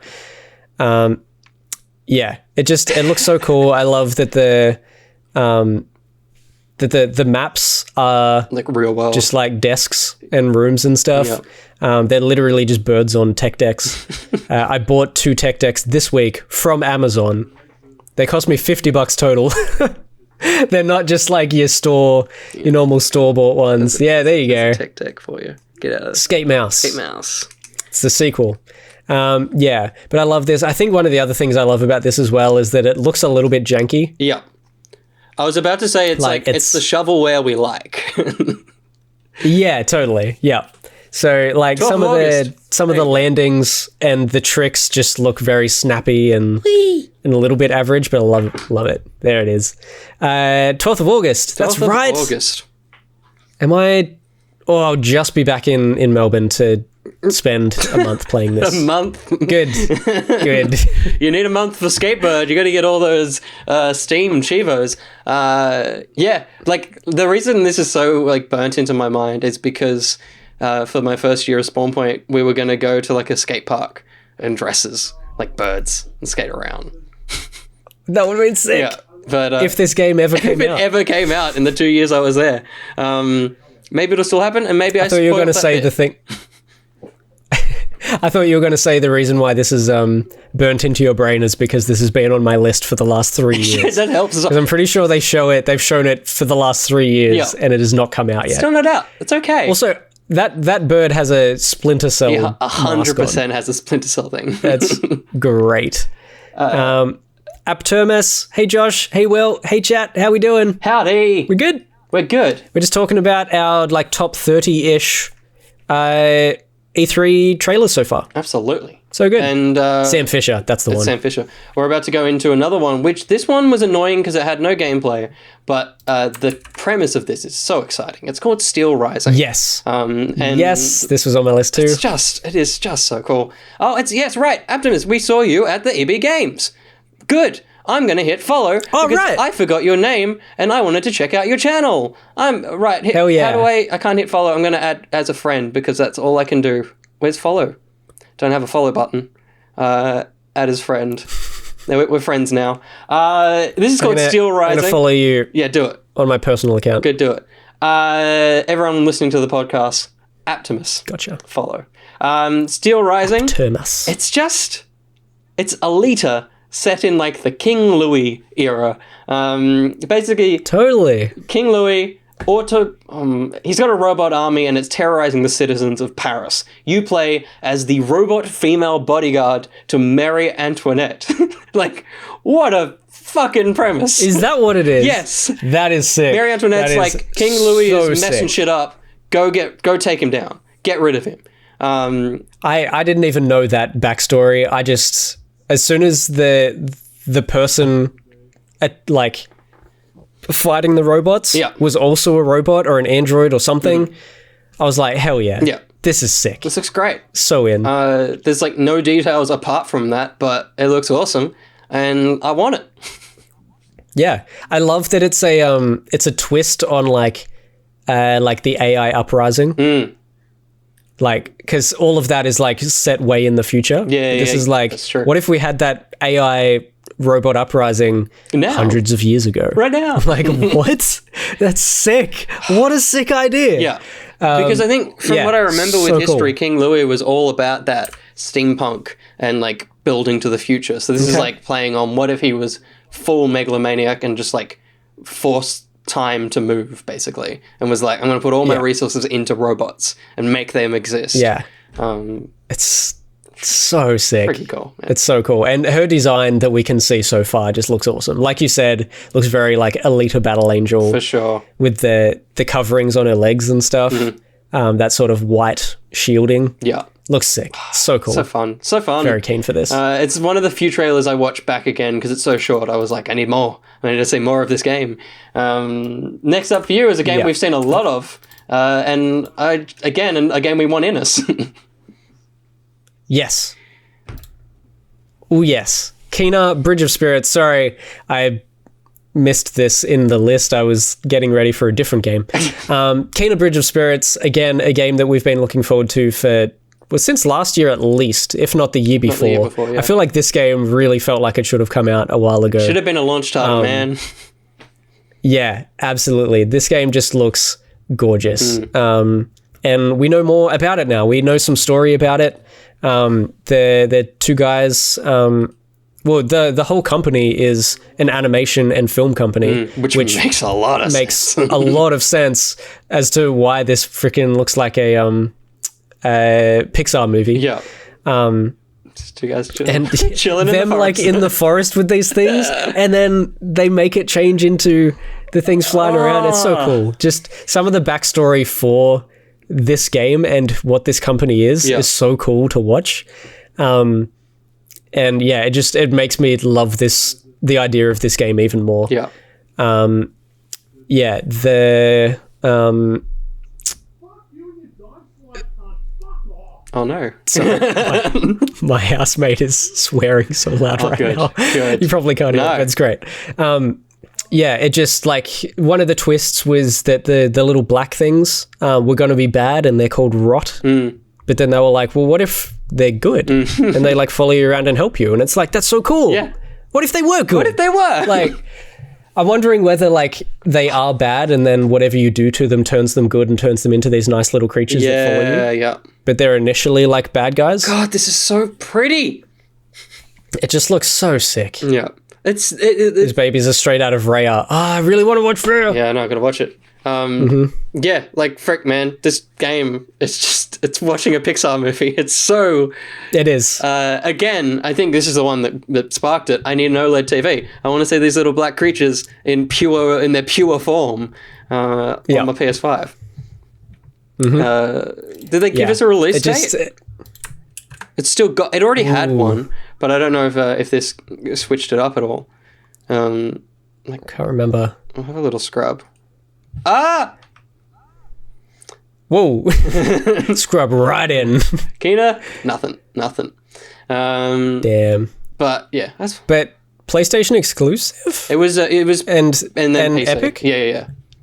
Okay, That's why I was like, it should have been a cool. PS5 launch title because it felt like it was going to be. But it's fine. And just quickly back on the previous one, the Steel, whatever it was. I don't know if it was that game or if it was a different kind of old school like Renaissance game, but their release title says coming this century. That's one good. of the trailers said coming this century. Good. I was like, that's great. I love that. Cute. I love that because it fits in with the thing, but also all the delays that have been happening over the last year. It's kind of a joke on that as well. I love it. Good. It's great. Moving back in time again, Trek to Yomi, or however this is set, this game is another phenomenal, beautiful game. It's another samurai-based production. It's like 2.5D. They don't even say combat in the Steam page. It's just a cinematic game.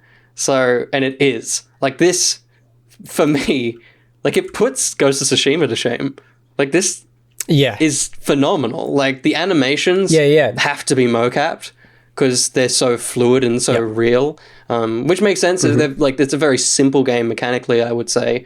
So to get everything there, the destruction, the like lighting and everything about it is just beautiful. Yeah, the distortion off the fire. Yeah, like the sort of like the waviness behind the flames and stuff, distorting the background. It looks great. Yeah, I'm again. This is one of those games that I rewatched the trailer for because it just blew me away. And I'm so glad that and like, it's not to be a damper on it. Clearly, as an indie studio, I assume a game like Tsushima with its 3D scope is out of their realm. So I'm so glad that so many studios are like, well, we can do it if it's just 2D, like if it's on that one plane, and they've just made it work phenomenally. And I just... Oh, that one shot of all of them jumping out of the bushes, the ambush is just friggin' wild, and man. I almost wouldn't be surprised if the guy, like the company that made this, again, was a film company or like has some major background in film, like the people working on this, because some of the shots and like especially the cutscenes and stuff, they just look like they're straight out of a film. Totally.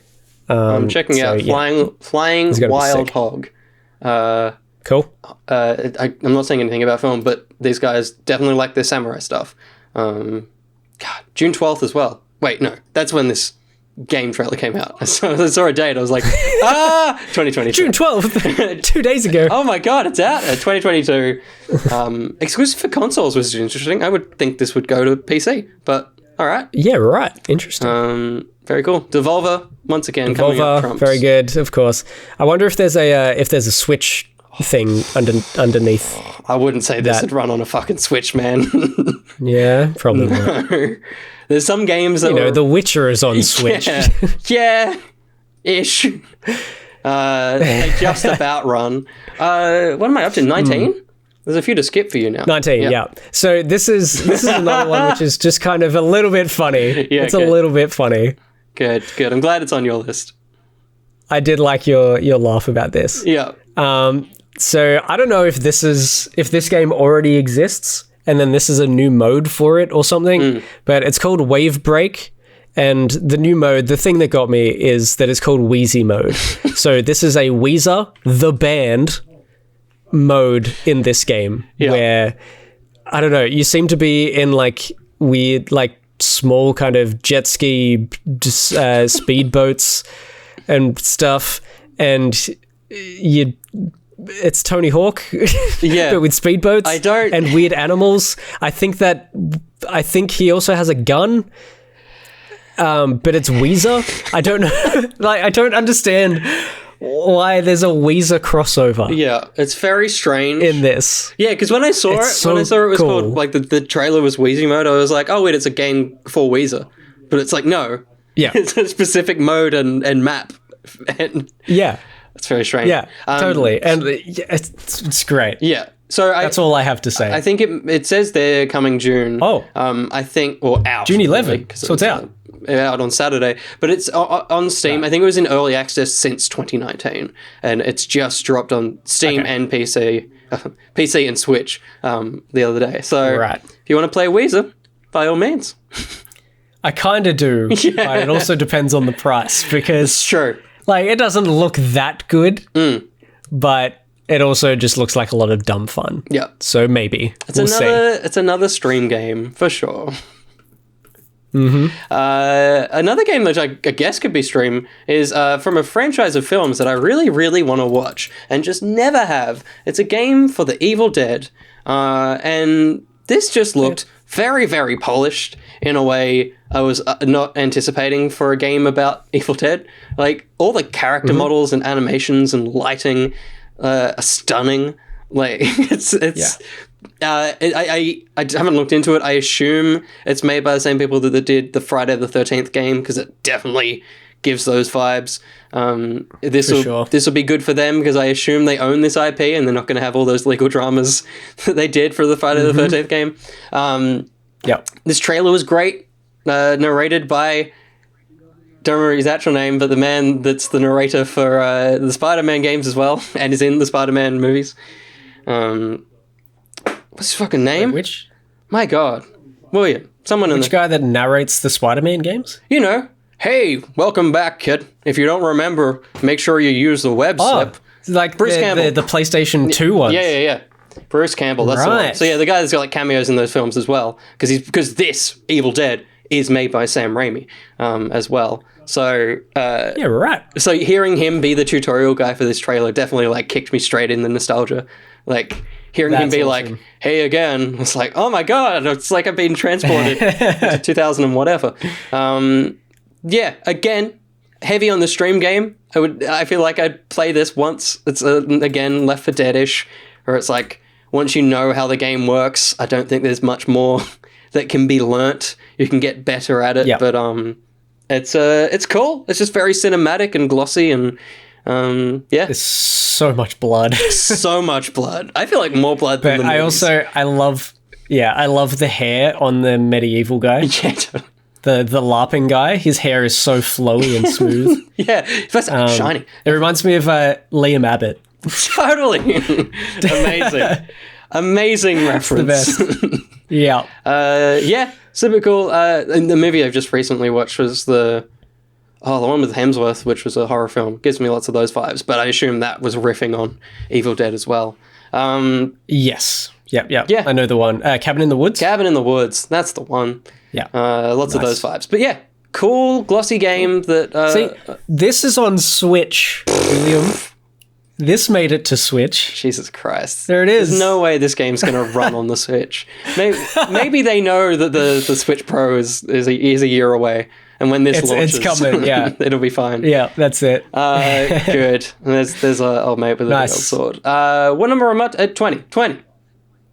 I'm highlighting them now. Thank you. I'm Thank on you. it. Thank I'm you. all over Thank it. you. So this one, Yeah. I don't know if I'll ever get to it, but there was something in this. I don't know what it was, but things get dark, things get freaking weird. Yeah. And the more this trailer went on, there's so many moments where I just nearly turned it off. Yeah. And I'm like, something is stopping me from pressing this damn button Yeah. to get to the next one. And I'm sorry for those who don't like blood. Please look away, although you've probably seen the worst of it already. Yeah. I don't know No. what is going on in this game. I don't get it, No. but there's something about it that is, stop it! They're dead! There's something about it that is just, yeah, it pulled me through the trailer. the wave there just seemed very cute. Yeah, totally. Literally, stop it. Stop stabbing. And then this, I'm like, all right, this is almost like Little Nightmares. And there's the Grudge. This chick comes out and it's like, what, like, Or The Ring. Weird. One of them. super intense. That's right. Sorry for audio listeners. It is called Bramble the Mountain King. Mm-hmm. Looks weird and terrifying. Yeah, gross. With like almost a, I don't know, like a tech demo Pixar art style. Like they Pixar haven't quite polished the animation. This is That's like kind of what this is looks like the second pass, and then they haven't done the lighting pass or something. Yeah, I've paused it because I just don't want to see the boy stab the man anymore. Thank you. Good. Yeah. And this was the most wholesome part. It was, weirdly. The little kid waving at the weird big troll guy. The big troll man. This was not on my list, but I was very intrigued and confused by it. Yeah. Yes. Yeah, absolutely. And there's just like, I don't think there was any voiceover or anything for it. No, yeah. It's just so weird. I think it was just music and visuals. It's like, what is happening? It's very strange. Another one, I don't think we need to talk about this for long. I don't give a shit about this game, and I just wanted to say that. Elden Ring, you can keep showing me this. You can keep being like, this is the next big thing from George R.R. Martin. I don't give a shit. It looks boring. It looks like everything that we don't play. Yeah. Although I do like Skyrim. Yeah. I've been intrigued by this, but I'm not freaking out like some people Yeah, are. totally. Like I don't know. The thing that freaked me out about this game, I guess, is that it's a Souls-like. It seems like it's a Souls-like. Is it from those devs? Can't remember. I feel like maybe, but it definitely looks like those, like Skyrim and that world kind of coming into clash. Yeah. Yeah. It's, I mean, it's from software. So that's them. Damn it! It's gonna be really hard. See, if this had like an easy mode, Yeah, that's true because they don't have where I could they just, don't have like- difficulty settings. no, they don't, and that's putting that absolutely 100% puts me off this game. Yeah, totally. That it doesn't have that because That's a big fucking sword. It yeah Feed it. extends. My words, they were gone. It's fair. You saw a big sword. You got flustered. Yeah. Whew. But yeah, it's, I don't know. Yeah, this is what it said. We don't have anything I to want say. I want to be into it. Yeah. Yeah. But if this was going to be an accessible game for someone that generally doesn't need accessibility, she pulled me through as well for this. She looks sick. That's a big sword. She looks freaking awesome. Maybe I'll give it a go. Maybe this will be the first Souls-like game that I really get into. I need to get back to that Demon's weird one on Switch. Oh, yeah. Or Demon Souls as well. Yeah, I one you got own. about halfway through that. Oh, who Yeah. cares? Who cares Alright, about this next stupid up. game? Who cares? Why do I have this on my list? It's one of those ones. Have we done that already? It's not coming up with your highlights. What number are you up to? 21? We did Blacktail. That's the one with the crossbow lady. Oh yeah, cool. Yeah, there was some here. Let's go 23. 23. Oh god, I didn't even watch this. Totally skipped this one. Oh, there you go. Yeah. I forgot Here we go. about that. Everyone in the chat will probably be heaps into this. Yeah. Mario and Rabbids, Sparks of Hope. Very keen. I say that as someone who never played. I was gonna say, yeah. Yeah, but I bought it like within the first few months of owning a Switch because I think this was a launch or at least super close to a launch. Our chat is like going off now. Well, going off 3 comments. That's a lot. 4. But yeah, I bought this when it first came out. I heard nothing but good things. It's a like, was it turn-based strategy? And I heard really good things from people that don't generally play turn-based strategy games. A lot of people were just like, it's just charming. It's very clever. It's like, it's doing that sort of game in the best way. So I bought it and I was like, sick.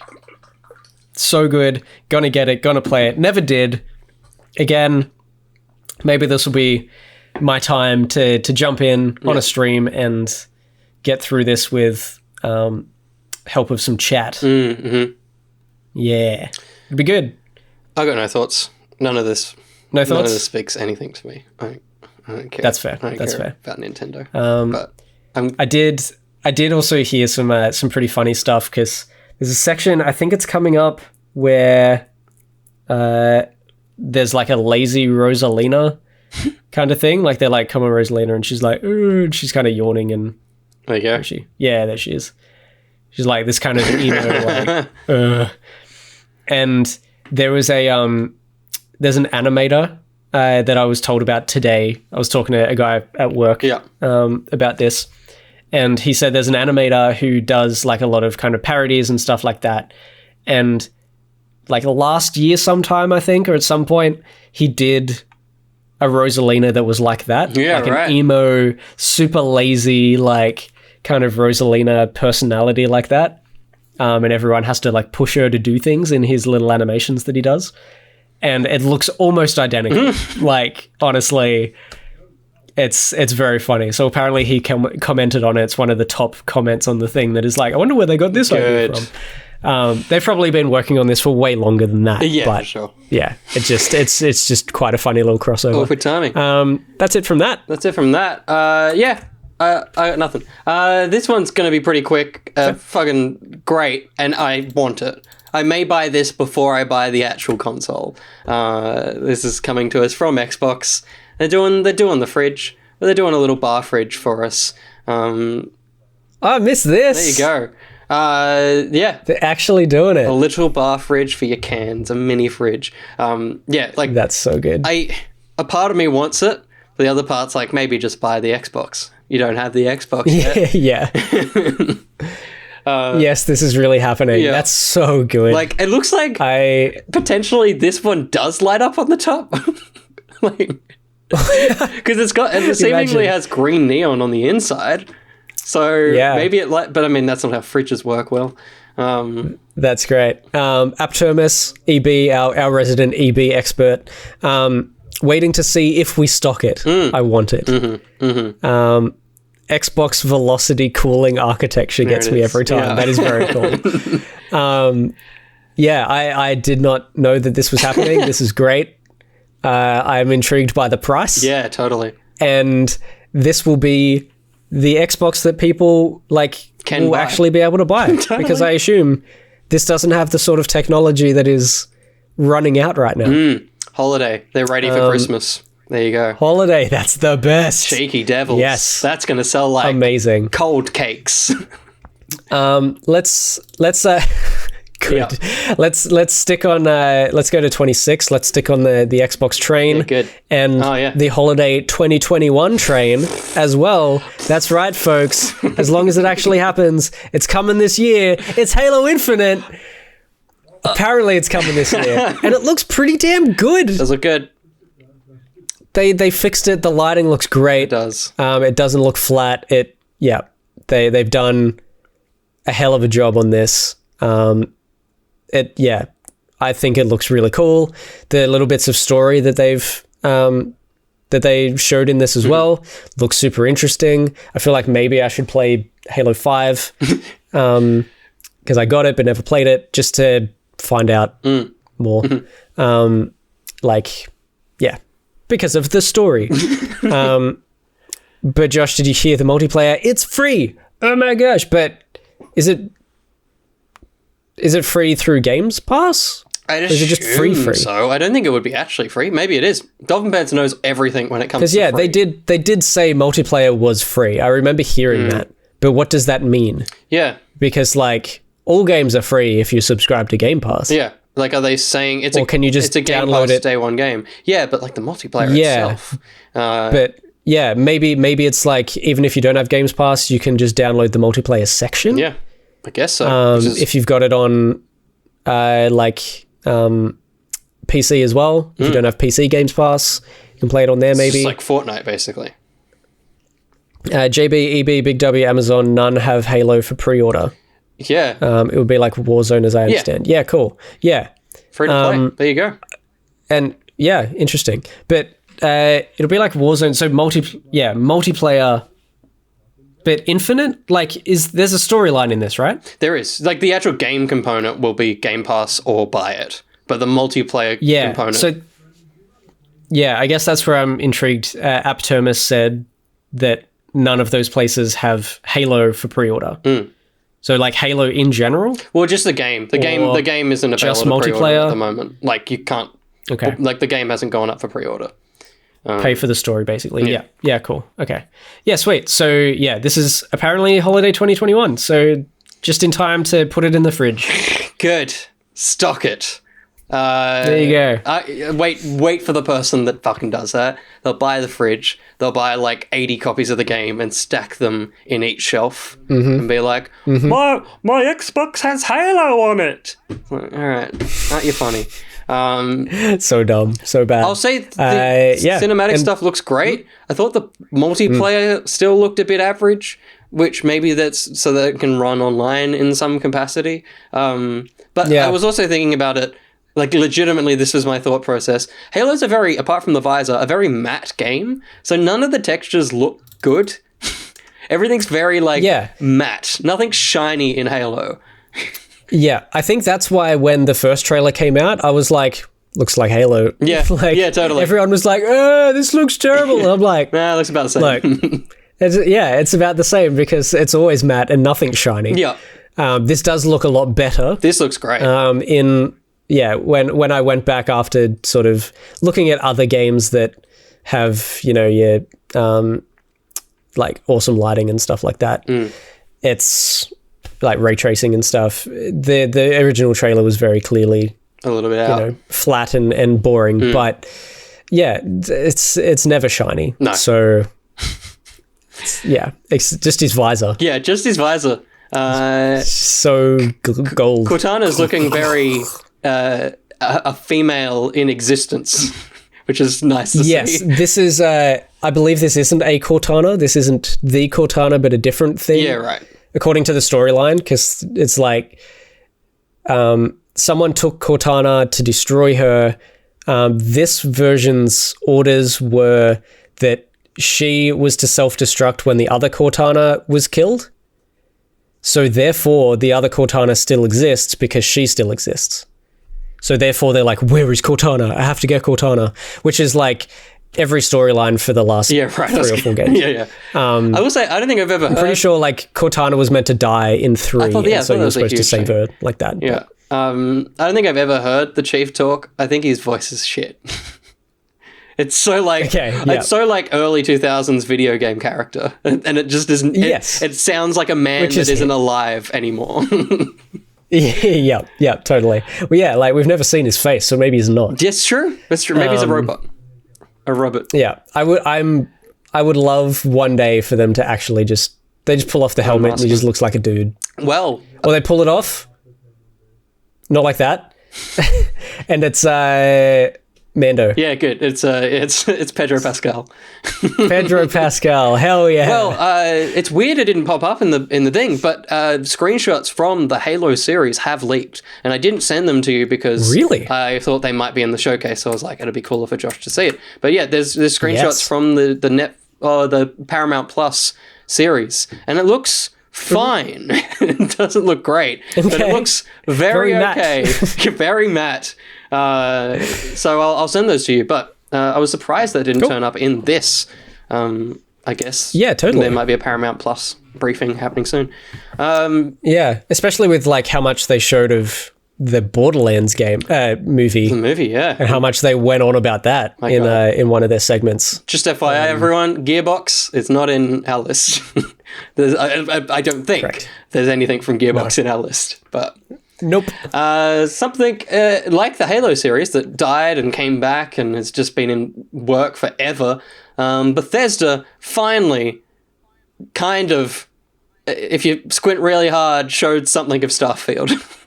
And it definitely... And it looks pretty damn good. It looks like a space game. It does. Visually, it looks pretty good. Maybe it's because they've just remastered Mass Effect. But I just looked at all this and I'm like, cool. Yeah. Nothing about this excited me, but I mean, it's a teaser. But it's just... Yeah. Maybe I don't like normal space. Like, this just, to me, looks very boring. Maybe. Yeah, it's fair. Yeah. Even though he's got a big space rifle. Yeah. It's weird that they kept saying throughout this 25 years in the making. It's like, really? I don't think so. Since the PS1? Yeah. Maybe. I guess it's like everything that they've ever worked on has culminated to this kind of idea. Maybe that's what I'm taking from it. But true. just the fact that they kept running that into the ground. Yeah. 25 years in the making. 25 years! I'm sorry, looking at it. I just reminded of how I just glossed over this morning watching this. Optimus mentions that it basically is a trailer that's just like, hey, it's still happening. It's like, Yeah, pretty much. well, I know we only showed a logo last year or 2 years ago. Just FYI, we're still making it. Yeah. Same with like when they did it'll be the same thing next year with Skyrim. Elder Scrolls Yeah, 6. Yeah. It'll just be like it'll be a trailer like this. Yeah. With no gameplay, but just we're still making Still it. doing it. Remember when we announced it 2-3 years ago? Still making it. Still making it. And as you see there, with the thing, 2022. And it'll probably get delayed. It's not coming out next year. There's no way it's coming out next year. Nope, not at all. Not at all. Like, and I don't want to fucking jinx it, but I will say, it just looks like a Cyberpunk thing where it's like, that looks incredible. That's probably not the game, is it? It's like, Yeah, totally. Yeah. It's like how cool and alive and exciting Outer Worlds looked. And then you get in it and it's just like the animations are like nothing. Yeah. And they announced a sequel and I do not care at all. At all. There's nothing there that is pulling me back to that series. No. Not interested. Something that we're both interested in, though, is your next pick. Yes. I'm just so excited to Yes. finally get this into my Indeedy. body. That's it. And this, okay, Lego Builders Journey. So this just looks freaking adorable. Yeah. As soon as I saw this, I'm like, that sounds very familiar. The name of this sounds way too familiar. That dude just did a skateboarding trick. I think that probably really pulled me in. And the fact that this stood out, I was like, I feel like I've seen this on my phone. There it is. Apparently it's on Apple Arcade already. It fucking is. I've had Apple Arcade. I have been subscribed to that thing ever since it came out. Barely played anything on it. They have so much of my money. And yeah, so I started playing it yesterday. Bastard. It's pretty fun.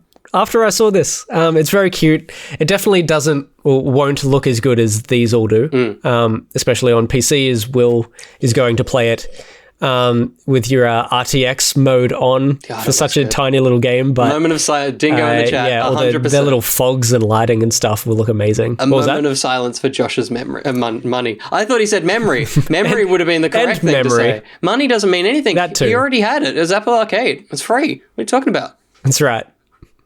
Well, it's because I have not played any Apple Arcade games, but have spent all the money on it. That's fair.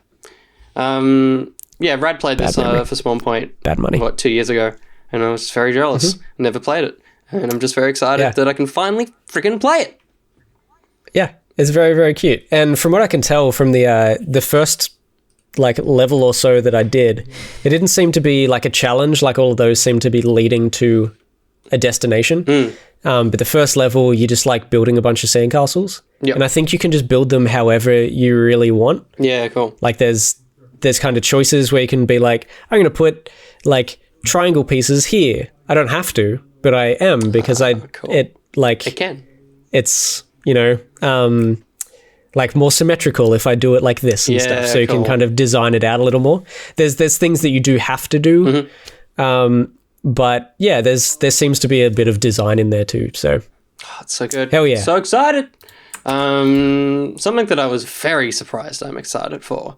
When the trailer started, I was like, nah, ready to skip this, ready to hit that button and just get the fuck out of here. Okay. But it got me. Okay. For the first time ever, I've been gotten by Sea of Thieves. And I Really? think I'm ready to get into this game. All right. There you go. This is all I needed. All you needed to do was put Johnny Depp in the game. It's the key to my pirate chest heart. Is it voiced by him too?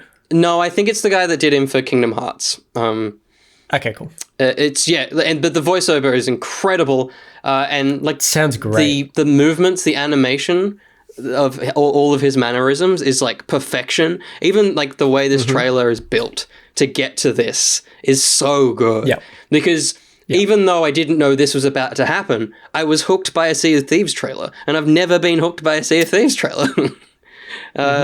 So I'm excited. I hope that there is an easy way to just play this new campaign that's called A Pirate's Life, because that's all I want to do.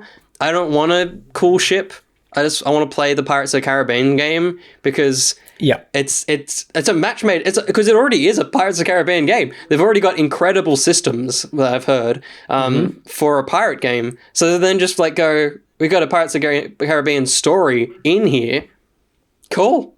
It's technically should be perfect. There's no way this was not the dream for this game. Yeah. Like the biggest pirate thing in pop culture is Pirates of the Caribbean. Yeah. If you're going to make a pirate game, you like Pirates of the Caribbean. Yeah. Like it's there's no way that this wasn't the plan. Davy or the Jones hope is in for it. these devs. And Davy Jones, so good. Such like, again, when you mentioned the art style, I was like, man, the art style for this, very kind of Fortnite-y, very cartoony, like stylized stuff. Sure. Just really works with the Pirates of the Caribbean ridiculousness and like cartooniness and you know what wobbliness of Johnny Depp. It kind of fits. It actually ends up looking like the Disney Infinity characters. Yes. Like the Jack Sparrow Totally. and stuff. Yep. So like I'm keen. Dingo, no, I don't want it to have to be level 10. How dare you? I want to get in and get out. Because it's on Game Pass as well. Again, Game Pass, what an incredible service that just like opens up worlds for people. I look forward to Skull and Bones when they have their Pirates of the Caribbean season in like 10 years. Whenever that friggin' game comes out. That's it. Another thing I just noticed about this game, Yeah. very matte. It is very matte, not very shiny. Very matte.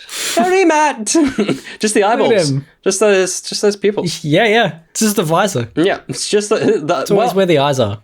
one of the eyes are. It's as we know, the eyes are the visor of the face. Nailed it. Let's move on to another Fox game. Another Fox game. This is the one. Yeah, so this is like almost probably the most indie game I have on my list. Totally. It's just like, Fox gets kidnapped by a human and you as the fox's mother need to get it back. Did you watch this? No, I mustn't have. I feel like I skipped through it. I missed this bit. This is pretty fucked. Okay. Yeah. Holy shit. So that thing is it's a little toy on a stick and then... Oh my god, no, Fox, no. Yeah. You're getting friggin' Finding Nemo'd. You shouldn't have touched the butt. That's it. Oh. That's it. So very... Oh, this is lovely. Yeah. This looks like... just looks like a very emotional indie game. It looks like the Badger game. Was it Badgers? Remember the one where you're a mama badger? You got a bunch of little... Oh, yeah. Maybe it was Badgers? That one- Badgers?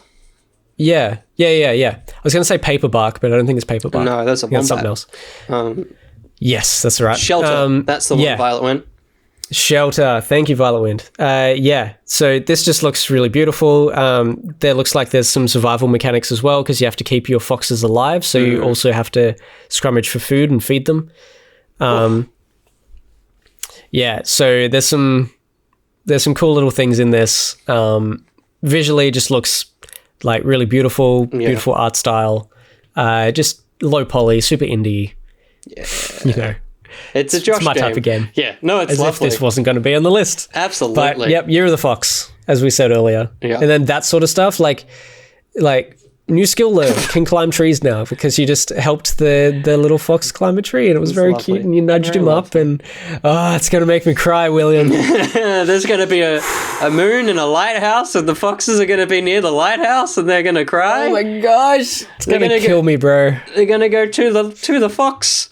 There's a Gonna be joke about great. to the moon. And that, did you see that? No. She was going along and she got trapped in a bear no. trap. There, It's going to be very sad. that's going to be an emotional journey. That fox is going to die. Mm-hmm. A baby's going to get shot. They certainly are. It's going to be very bad. Oh god, Fox. Speaking of dead people, let's check out a game that is still coming, and I really don't think it gave us anything new, apart from a final date, which is 12 minutes. Very good. Yes. Mate, this could be a game of the year if it works, I think. Like, it could be game of the year.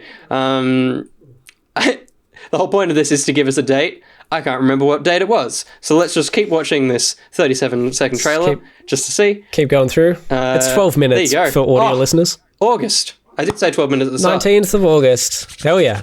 Good stuff. I'm so excited. Yeah, it was meant to be like Q1 last year afterwards, but we've got it. It's coming out, and I'm very, very keen to find out what this game is. Also, Daisy Ridley's American accent.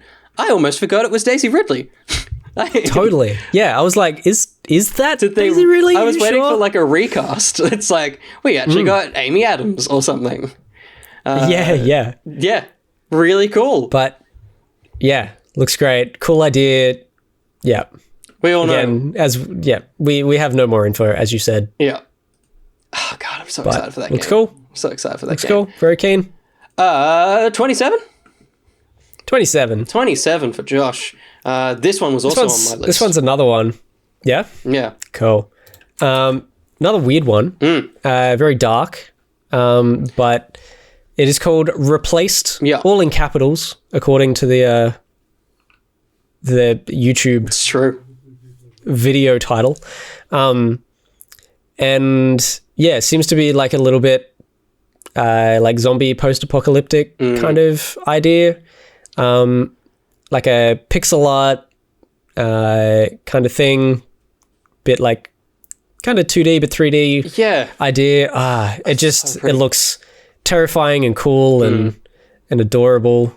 It's Wait, is this the one with the family sleeping on the couch? At the end? Yeah. think s- Or is that no, that's Somerville? another- No, that's that's a different- Somerville. that's Somerville. What is this one? This is replaced. This is just, I don't remember what the point of it was because I was too busy gawking at the freaking Yeah. pixel styling, which we talked about on Back Pocket Okay. last week. I love that we're starting to like light pixel art. Like it's such a unique art style that has just kind of blossomed in the last couple of years. Yeah, totally. Like the one that I thought was a kid's game. There's parts where he goes into lighting and he gets lit. sure. Look at but this. he's a 2D pixel art thing. For sure. Yeah, this stuff. This this that's one. right. There's Yeah, okay. one combat scene. so it's they still showed. it's still kind of like post-apocalyptic, but a little bit like futuristic. So it's not the zombie thing that I said it was before. That was a different game. It's not adorable at all. No. But it looks intense and also kind of looks like rotoscoped. Yeah, like motion similarly- capture kind of. Yeah, similarly to the Loot River Yes. kind of thing, Yeah. where it's like looks like it's supposed to be 2D pixels, but yeah, Oh, it's so good. Very, Maybe I'm beautiful thinking art. of Animation. how they fight in Smash Brothers, but the combat sequence they show. Can you go back for a sec just then? Yeah, Sorry. No, the in this, There, stop. Look at the ground. it's so good, man. The bokeh, the depth of field. It's just like Yeah.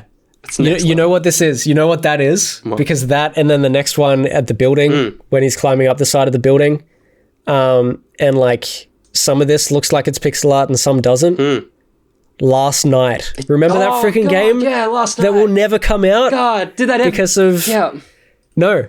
I think it got cancelled because the guy of got like cancelled. the dude was like embezzling money and all this right. crap and it was terrible. But that game looked like the greatest pixel art game that had ever been made. Damn it, Tim. And yeah, was his name. and this is almost following that sort of footstep. Do you reckon Tim's somewhere underneath all this? Like, this is actually him again. He's just changed his name. Ooh, imagine. Yeah, he's changed his name. Yeah. Bloody Tim. Look, as all the terrible things you did, Tim, if you just keep that name change and let us play this game, just stay quiet. Just stay quiet for a little bit longer. Just shut up. Just till Just be till next a good year. guy. Come on. Just be a good guy. Keep that name. Stay quiet. I want to play this game. Don't do it again. And Xbox only, Apparently, yeah. according to that. Tell you what I missed this year? World exclusive. This year it's just text on a screen. Oh, yeah. Nothing. No friggin' world exclusive. Yeah, that's right. Lame. Occasional, like, Peggy 18, I think. Yeah. That's not on him. That's on the game. Xbox, Yeah. just bring that back. What are you doing? But speak of the devil, my next game is a little game called Somerville. Nice. So this little adorable game. It's a zombie game with some family on it. This is basically, it's not 3-player, but it's like co-op Little Nightmares. Like it's similar to that kind of Inside Limbo Little Nightmares thing, but you've got a family to look after. So what it is actually like is that Fox game, but an Inside game. Yeah, totally. No, you know what it is? It's A Quiet Place, the movie. 'Cause It's A Quiet Place. that man is John Krasinski. Just as you got excited then, and he was walking over a log through the bush with some water. 100%. Like, oh my goodness, there it is. God, if they don't come out and great. say Emily Blunt and Krasinski are voicing it before Marvel Imagine. get them for Fantastic Four. Wow, John Krasinski dies in this. Unlike any movie that There you is go. similar to this. No spoilers for any Definitely movie that I mentioned before. You can watch. And also, just on that, there's a point where they're like running through a city or something, and there are these giant rockets that are falling out of the sky onto the ground. They look like missiles. So this is set in the Planet of Lana universe, apparently. Oh, yeah, good. This is, That section. Yeah. Oh, my God. So that kid was just off in the bush watching it happen, but these guys were like in the thick of it. I thought this was John Krasinski shooting, but this is someone else. Who is the hyperlight drifter down there? Yeah. I don't know. Yeah, I noticed that too. There's like weird sort of futuristic superpowers going on as well. Oh. There's so much in this. Yeah. It looks crazy. So yeah, super keen to check this out. I feel like one of those rockets. We're just going to analyze this for Please. a second. Can you go back to where the rockets are falling yeah. down? Just a little bit after this. So Ooh, and that's the sound of the rockets. wherever it is, Oh, no, it's back. coming. There you go. Okay, yeah, there. The way that fell down and like the sparks came through it is the same way that guy was moving and shooting. 100%. The weird superhero guy. It's like they've gotten the powers from that thing, or they are aliens that are connected to it in some way. Yeah, it's So that's doing that. And then a little bit earlier, I think, is where the guy is shooting There he is. there. yeah. The way he it's jumps Infamous. through. It looks like Infamous. Yeah, totally. Yeah. So, yeah, Yeah, heard it here I wonder first. whether they are connected to whatever's falling out of the sky. They're actually the good guys, but we think they're bad. Yeah. Because they're destroying everything. Yeah, bad people. Dogs better not die. Yeah, that's right, Dolphin Pants. We don't want dog dead. Far out. God, Never. we're almost there. Almost there, buddy. Oh God, I didn't even watch this one. Is this the one you're watching? Wait. I assume it's this one. Oh no, I did watch this. Yes? This was Diablo? Yeah. I think so. I blinked and missed the I guess title. There you go. Yeah. Diablo 2. I thought this was Plague Tale. Yeah, right. Okay. Yes. So last year, just before we went into lockdown, while I was at work, I was playing Diablo 1 because I've always wanted to play through those games. So I was playing Diablo 1, the crappy, like, original version. Yep. And I was going to then do the same thing for Diablo 2, but now I don't have to because I can play a remade one. And then Resurrected. maybe at some point I'll get to Diablo 3 and then Diablo 4 whenever that comes out. Yeah. But, you know, I've always wanted to play these. I have the voice of one of the characters stuck in my head purely because one of my mates at school used to quote him all the time, and then I started quoting him despite never having played the game. He's like, the Jade Eye, and stuff like that. I don't know. It's weird and dumb. But yeah, I love these sorts of games. They're kind of like WoW. Yep. They're multiplayer, Will, if you want to play with me, but probably not because No. you don't tend to care about these sorts of games. But if you do, that's cool. If not, look, 8-player co-op, 8-player. 8 players? I don't even know 8 people. Everyone can. There you go. We know 8 Patreons at least. There's 11 people in the chat. That's it. Yeah. So keen for this. Keen to finish off Diablo 1, and yeah, should be good. I've just looked at my list of things, and as it currently stands, I have no like exciting ending, so I'm gonna skip that one. I've just looked at it, and it's like the end of my playlist are all the bits that as I was going, I was like, oh shit, I should add that back in, and so the end of it's just like the worst things. So Oh right. Okay. I gotta go to my dregs first. First, Sure. Do you have a big ender? not really. You got one? Okay. Mine's not huge, but we can talk about it. Okay. So we can smash through your dregs. All right, let's smash through my dregs. Because first up is just a look at Overwatch 2 of some redesigned characters. I loved Overwatch for a year and a half, and then, as with all these types of games, fell off it. I just found this very funny because I was like, it just looks like the same character. Like, they just look like a skin for that character. Like, this is the original version of this guy, I think. No, maybe this is the new version. I can't tell. I think this is the new one. This is the new one because he was talking about the hair, and I'm just like, I could see this in Overwatch 1. Like, this doesn't look that exciting. And then the same thing for Sombra. I was like, yeah, that certainly looks like Sombra from Overwatch 1. I was so intrigued by what he was saying because he's like, yeah, there's like layer after layer of hair. I'm like, kind of looks like, I don't know, 6 thick pieces of hair. Yeah. That they just added on. Like I'm sure that they put a lot of effort into it. Like there's some jiggle physics in that hair. Yeah. Which, you know, it looks pretty good, but I don't know. I watch the guys at work do hair, and I feel like they're doing way more placements of hair than what looks like is in this. Yeah, for sure. Maybe that's the thing, is like they've done so much work that it doesn't look like they've done anything, and that's a good thing. But I don't know. It just, it didn't look like too much of a step up. Plus they're like, oh, we've done like redesigns of so many characters, and they showed 2. Give us more! It's like, what a tease. Come on. Yeah. I wanted to see like Tracer and other characters that I don't know the names of. That's Widowmaker. Widowmaker, Bastion. after the drink. Yeah, you know that. She was named after the drink. She was named after the drink came first. Yeah, that's right. Another one, this isn't really a drag, it's just not an exciting one to end with, is Paralives, which is basically Sims. But I look at it and go, I could actually play this. Like, okay, that's how you build a wall. It's like indie Sims. Yeah.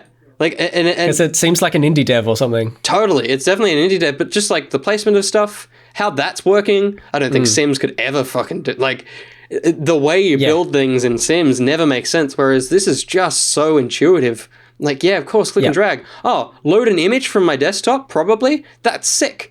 That is awesome. I didn't pick up on that. Yeah. I kind of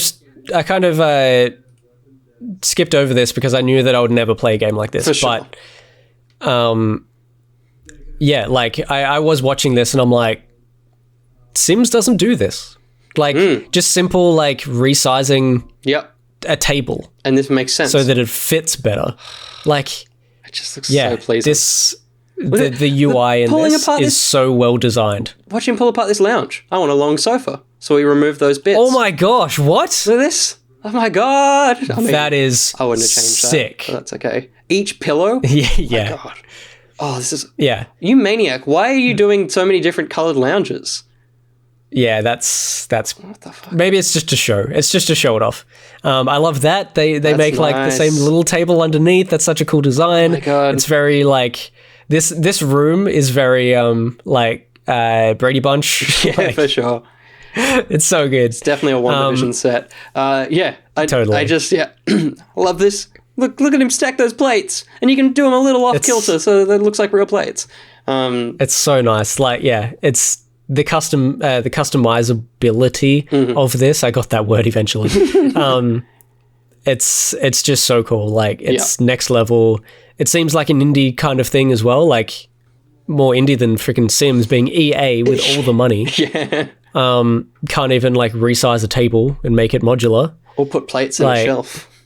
Yeah, that like, what's the bet? Next Sims will have all of this, Yeah, Sam. but they're late. But they're late to the party now. Yeah, yeah, oh, they'll totally try and copy all this shit. I want to see what he does to the bed. Mm-hmm. Oh, and it knows, it puts a pillow. Oh my god. That's very cute. But then you can probably delete the pillow and just chuck it in the middle. Or do that. Look, he's just added an extra one. Oh my god, dude. Calm down with those pillows. Why would you place a pillow there? Watch him put a That's different not- coloured lamp. Nah, okay, good. Unless he didn't go that way. Sam said it's very... Like how much we're analyzing this. Well, if you're putting out your game, you've got to... Event Cinemas Gold Class is what Sam says this looks like, and I totally get it. I totally get those vibes. Yeah. Yeah. The wood. It's so woody. It's so woody. It's got the... Yeah. Tom Hanks. It's great. I had to decide. As he literally just puts down pieces of wood. I gotta stop watching this. This does what that pixel destruction game does for like destruction games. This is what this does for me in terms of like sim house building. It's like, oh, this is the best version of that'll ever exist. Yeah. you Like go. I think this basically the reason why I would never play this, it's not because I don't like it, but it's because I'm so uncreative that I will make my own house. I will make my apartment. Yeah, and you're like, I will just make wow. things that I know. Yeah. And it's just so uninteresting. I'm just not creative. I'm not visually like inclined to be able to design these sorts of things at all. Are you going to get this? Probably. If it's like under $30, I'd say this a bit. It'd probably be like $25 on Steam, I'd say. Yeah, nice. Yeah, nice. I totally do it. And I love like that they can do like the rounded walls and stuff. Oh god. Like my cousins just rebuilt their house and they have a rounded wall with rounded windows going all the way around that as well, and it looks so sick. Oh my god. Yeah, so it's Yeah. No, definitely. this house reminds me of their new house. For sure. Dolphin Pants, yeah. I'd love to get lost recreating my favorite homes from film. Like, I'd be Witched House straight off the bat. I'm making that. And then Violet Wind says it's good for, designing a house and then using it for reference. 100%. So, sick. Like, you could go top down, get the floor plan perfect by the looks of it, and then start building your rooms as you'd want them and be like, look at this. This is what I want, man. One more before I've got one finale, and I can see what yours is, and I think they're on par. So let's just quickly. I just super quickly want to point out before Please. you do that, Doa Deer said, variety of flesh tone couch is a look. I just love that. Yeah. Every color of that couch was just flesh. The whole house is a big old flesh. It is. It really is. It's a flesh out. That's someone's feet hanging off the hook over there in the corner. God. What if I can... Let's move on. Yeah, totally. That's There it is. Look at those feet. It's a man foots. One trailer before two kind of big indie trailers, I would say, is how we'll kind of round it all out. So let's round it out before those round outs with like a slightly indie, but not really indie. We got to talk about it. The Outer Worlds 2 official announced trailer. Maybe it was just because it had been hyped up for me by the time I watched it. Like I'd seen a few people tweet it. I just found it a little bit wanky, where it's like talking through what's happening on screen and like we're doing a trailer kind of thing. Like I got the bit, but I was like, eh. Yeah, I kind of liked it, like especially because I don't know how you had watched this, but I'd watched the whole Microsoft. Like, did you watch the individual trailers or the whole? No, I watched the whole showcase. Okay, cool. Yeah, so it was just like non-stop. Every trailer was exactly as they were describing. Yeah, totally. And like the whoa sort of sound that he describes as well. Like every single trailer had that style, and then just to have one towards the end of the showcase tearing all of those apart, I was like, that's great. Oh, it's Outer Worlds. I'll never play you. Yeah. So uninterested. Yeah.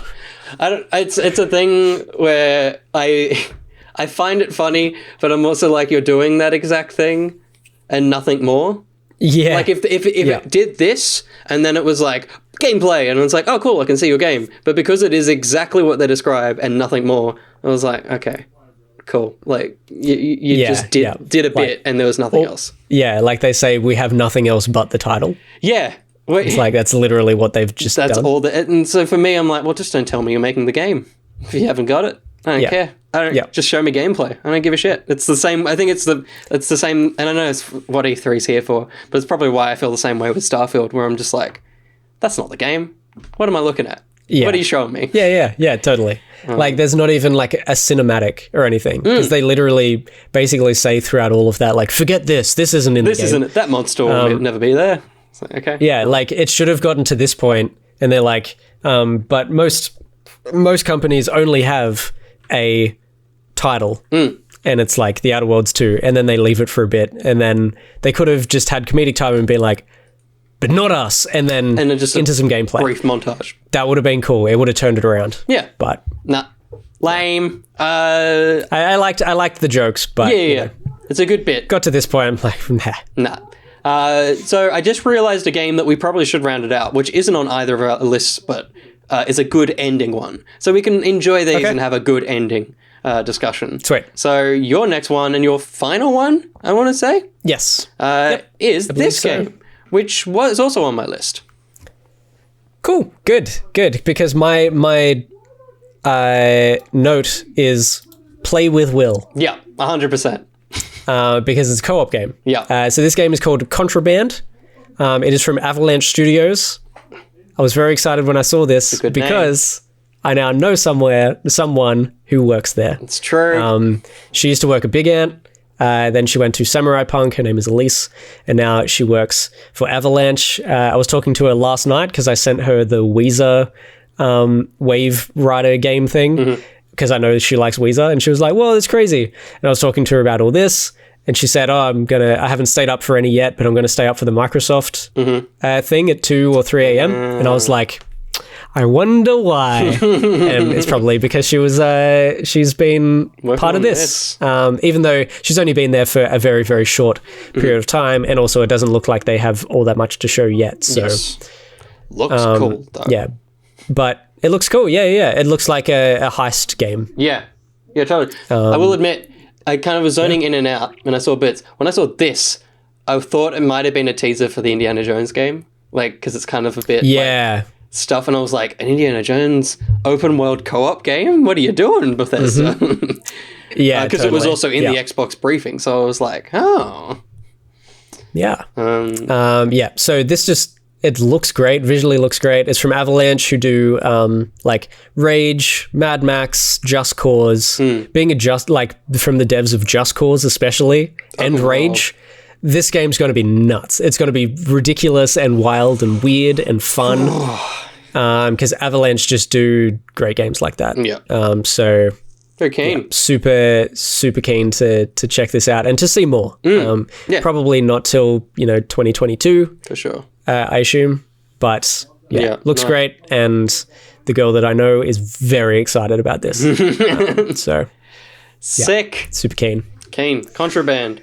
Optimus makes a good point. Haven't seen anything about Deathloop, a game that is coming out very soon. It is weird. It is weird that the only thing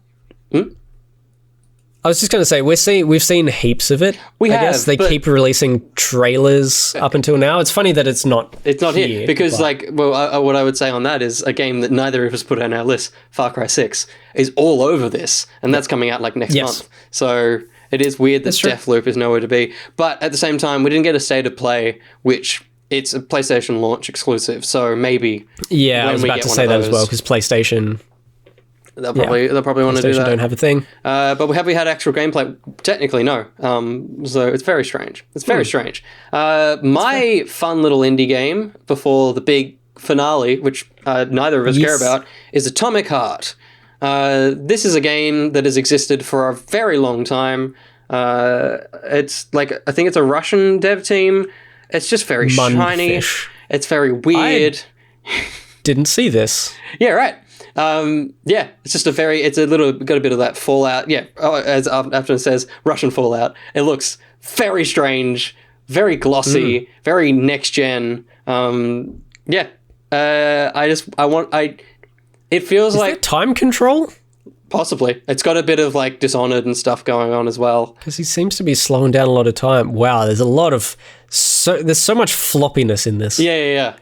There's a lot of floppy wires and limbs and things going on. It's a wild game. Interesting. That's it. I've never heard of that. I think if it's the one I'm thinking of, chat, you can help me out. I feel like there's been a lot of like tests of this game. It may have been like a one-man project that's blossomed into this. I don't know.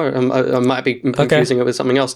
But this for me is like the weirdness that that Death Stranding had, but it's interesting. Like, there's a lot going on here with lots of different like time periods and ideas and stuff. But I think it looks fun. Whereas, and Dingo, good point. Wolfenstein Metro vibes as well. It's definitely got that kind of vibe. Yep, for sure. Interesting. Yeah. And did they get it? Yeah, this is now on my list. This on your list? I had never seen it before, but it certainly is now, and it's on Series X. Man, I'm so glad I bought a Series X. Mate, you made a good... There's some good stuff coming. It's I've seen it pop up a few times, the Series X, on like the Windows Store and stuff, and I keep going, maybe, and now I think, after this E3 bunch, I'm like, I think next time I see it, I'll just get it. I just think I need to get one.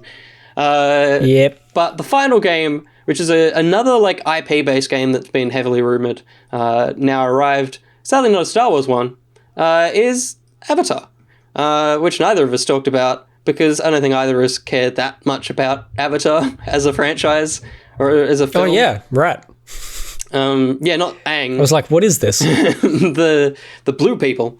And this is an open world game coming from the Ubisofts, which is so interesting to me because obviously they've also got the Star Wars IP. So are we about to like go in? This is like a new dawn for Ubisoft where they're making what like this can't be a Far Cry game. And like it's got obviously can have vibes of it, but like it can't be a Far Cry or a Watch Dogs game. A lot of their games fall under one umbrella. This is going to have unique mechanics and like a unique life to it. So with the Star Wars game, are we about to like enter a new world of Ubisoft games that are all very unique? Good point. Because they definitely do open world very well.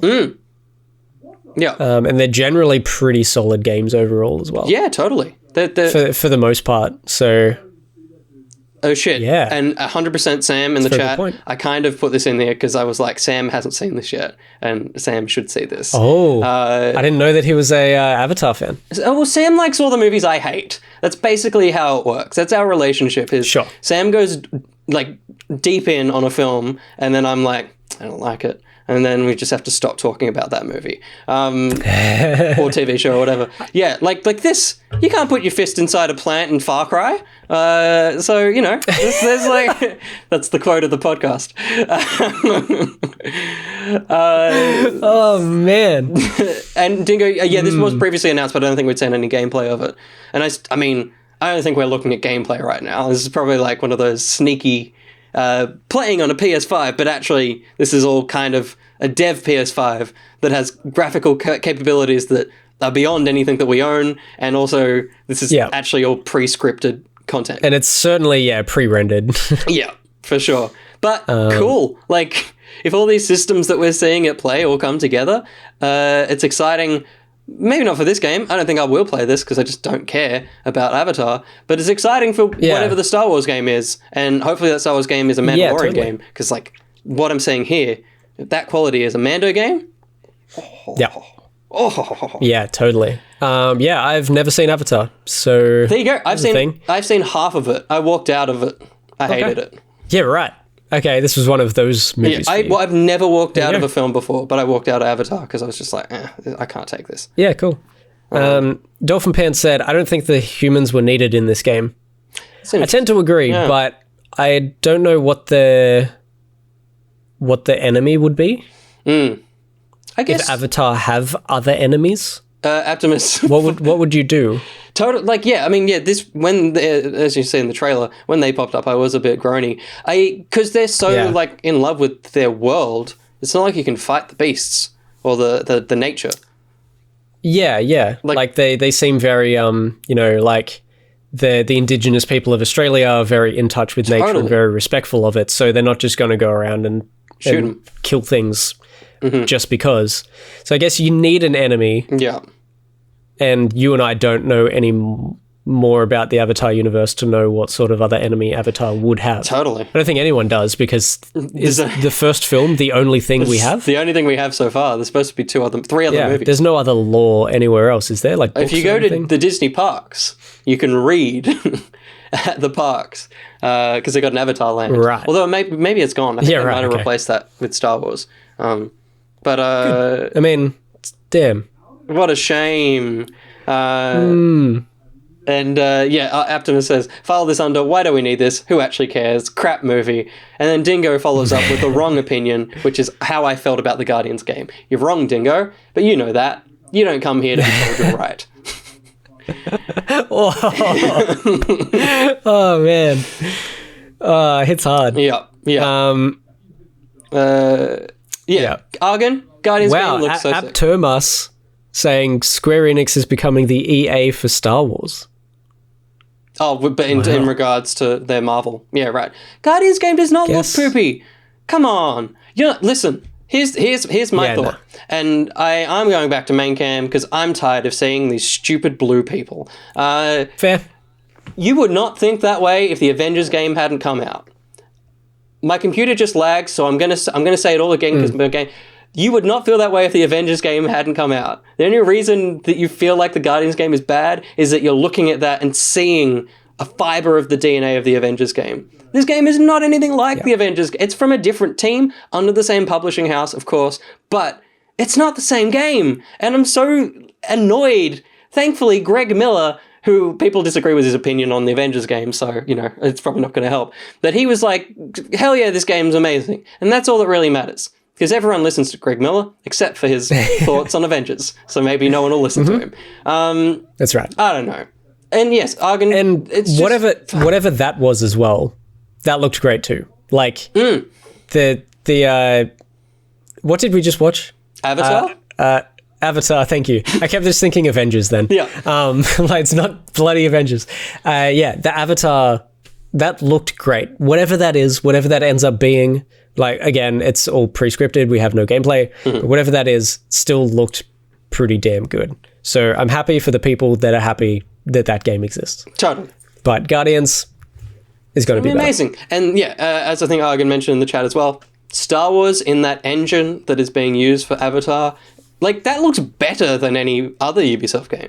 Like, there's a level of polish and all that I've just never seen from, like, Far Cry and stuff. So, yeah. Give me it. I also just super quickly want to talk about, I guess, just real quick, Far Cry 6. Oh, yeah.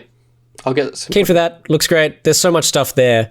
But the other thing that I kind of want to talk about on top of that, which maybe this is the thing to go for, is the Be the Villain DLC that's coming out. Oh. How good does that look? Absolutely. So you can be the father, I forget his name, there he is, and you can be whatever that guy's name is as well. You can get Vass, you can get Troy Baker, and you can get, oh my god, John Seed. His name's the father? John Seed? John, yeah. I think so. Yeah, something Seed. Yeah. This looks great. Yeah. What a sick idea. This just looks so cool. All of this trailer looked awesome. I'm almost more excited about this than I am for Far Cry 6. I'm buying Far Cry 6 to play this. Yeah, for sure. Like, Far Cry 6 still looks great. Yeah. It's cool that we have a non-silent protagonist who is a female in that as well. She seems kind of sassy and cool in the actual story. That was from a trailer from a while ago, from like a few weeks ago or something. So that looked great. But this stole it. is just so unique and interesting and different. Yeah.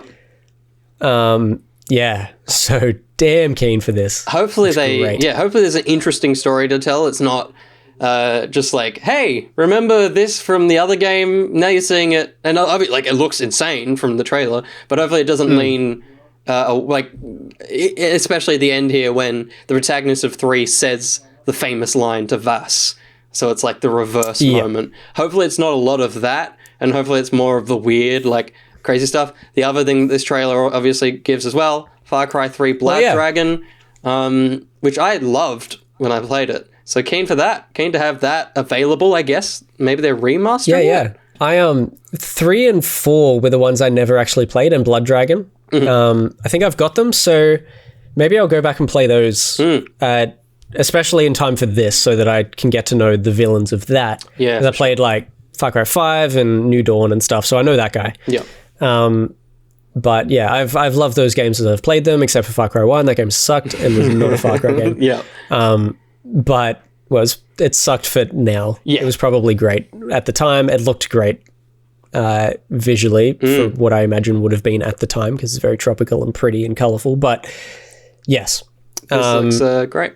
Off the cuff, on your mind, what would be in the top 5? Because then that way you can just say 4 more at me.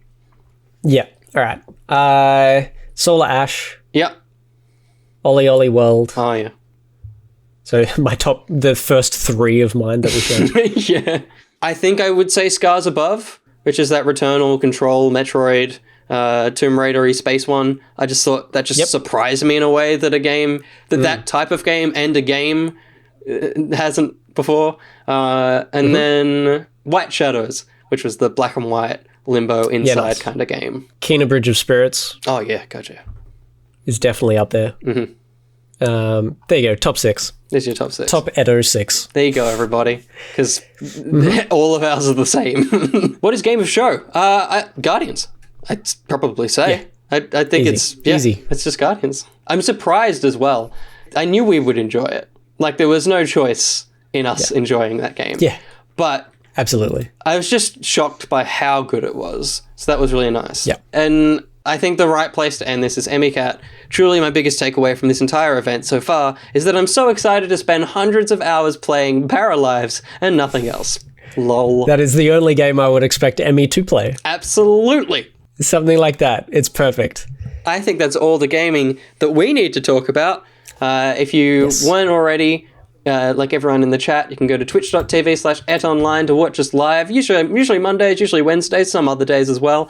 We're also on youtube.com/each their own sometimes, not very often. I'm about to try and upload a Guardians of the Galaxy trailer. Hopefully it doesn't get copyright striked.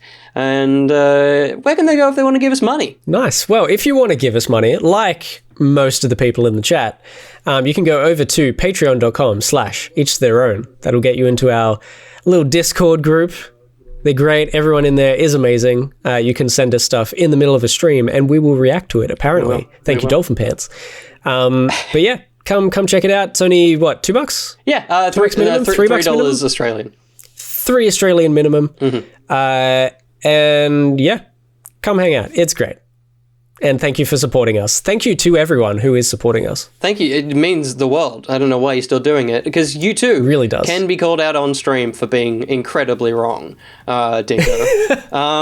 So if you want your terrible opinions unvalidated, I guess that's what I mean, jump in. But I think that is all the gaming that we need to talk about. So let's throw to a short ad break and we'll be back with the game plan. That's not our show. We don't have anything more to talk about. Not doing that. No, we're too tired for that. It's 11:30. Don't get paid enough for that. No. Mission Impossible is a good film. BMAC, you're an idiot. Thank you, everybody. And we'll see you very, very soon. If not Wednesday with that figures, then some other time. Until the next time, I've been Will. And I've been Josh BMAC again. Thank you for 3 months. Yeah, thank you, BMAC, but also you're very wrong. Also, I haven't seen Mission Impossible 2, so you might be right. I'm not sure. Neither. Yeah, I don't know. Sure. I don't know either.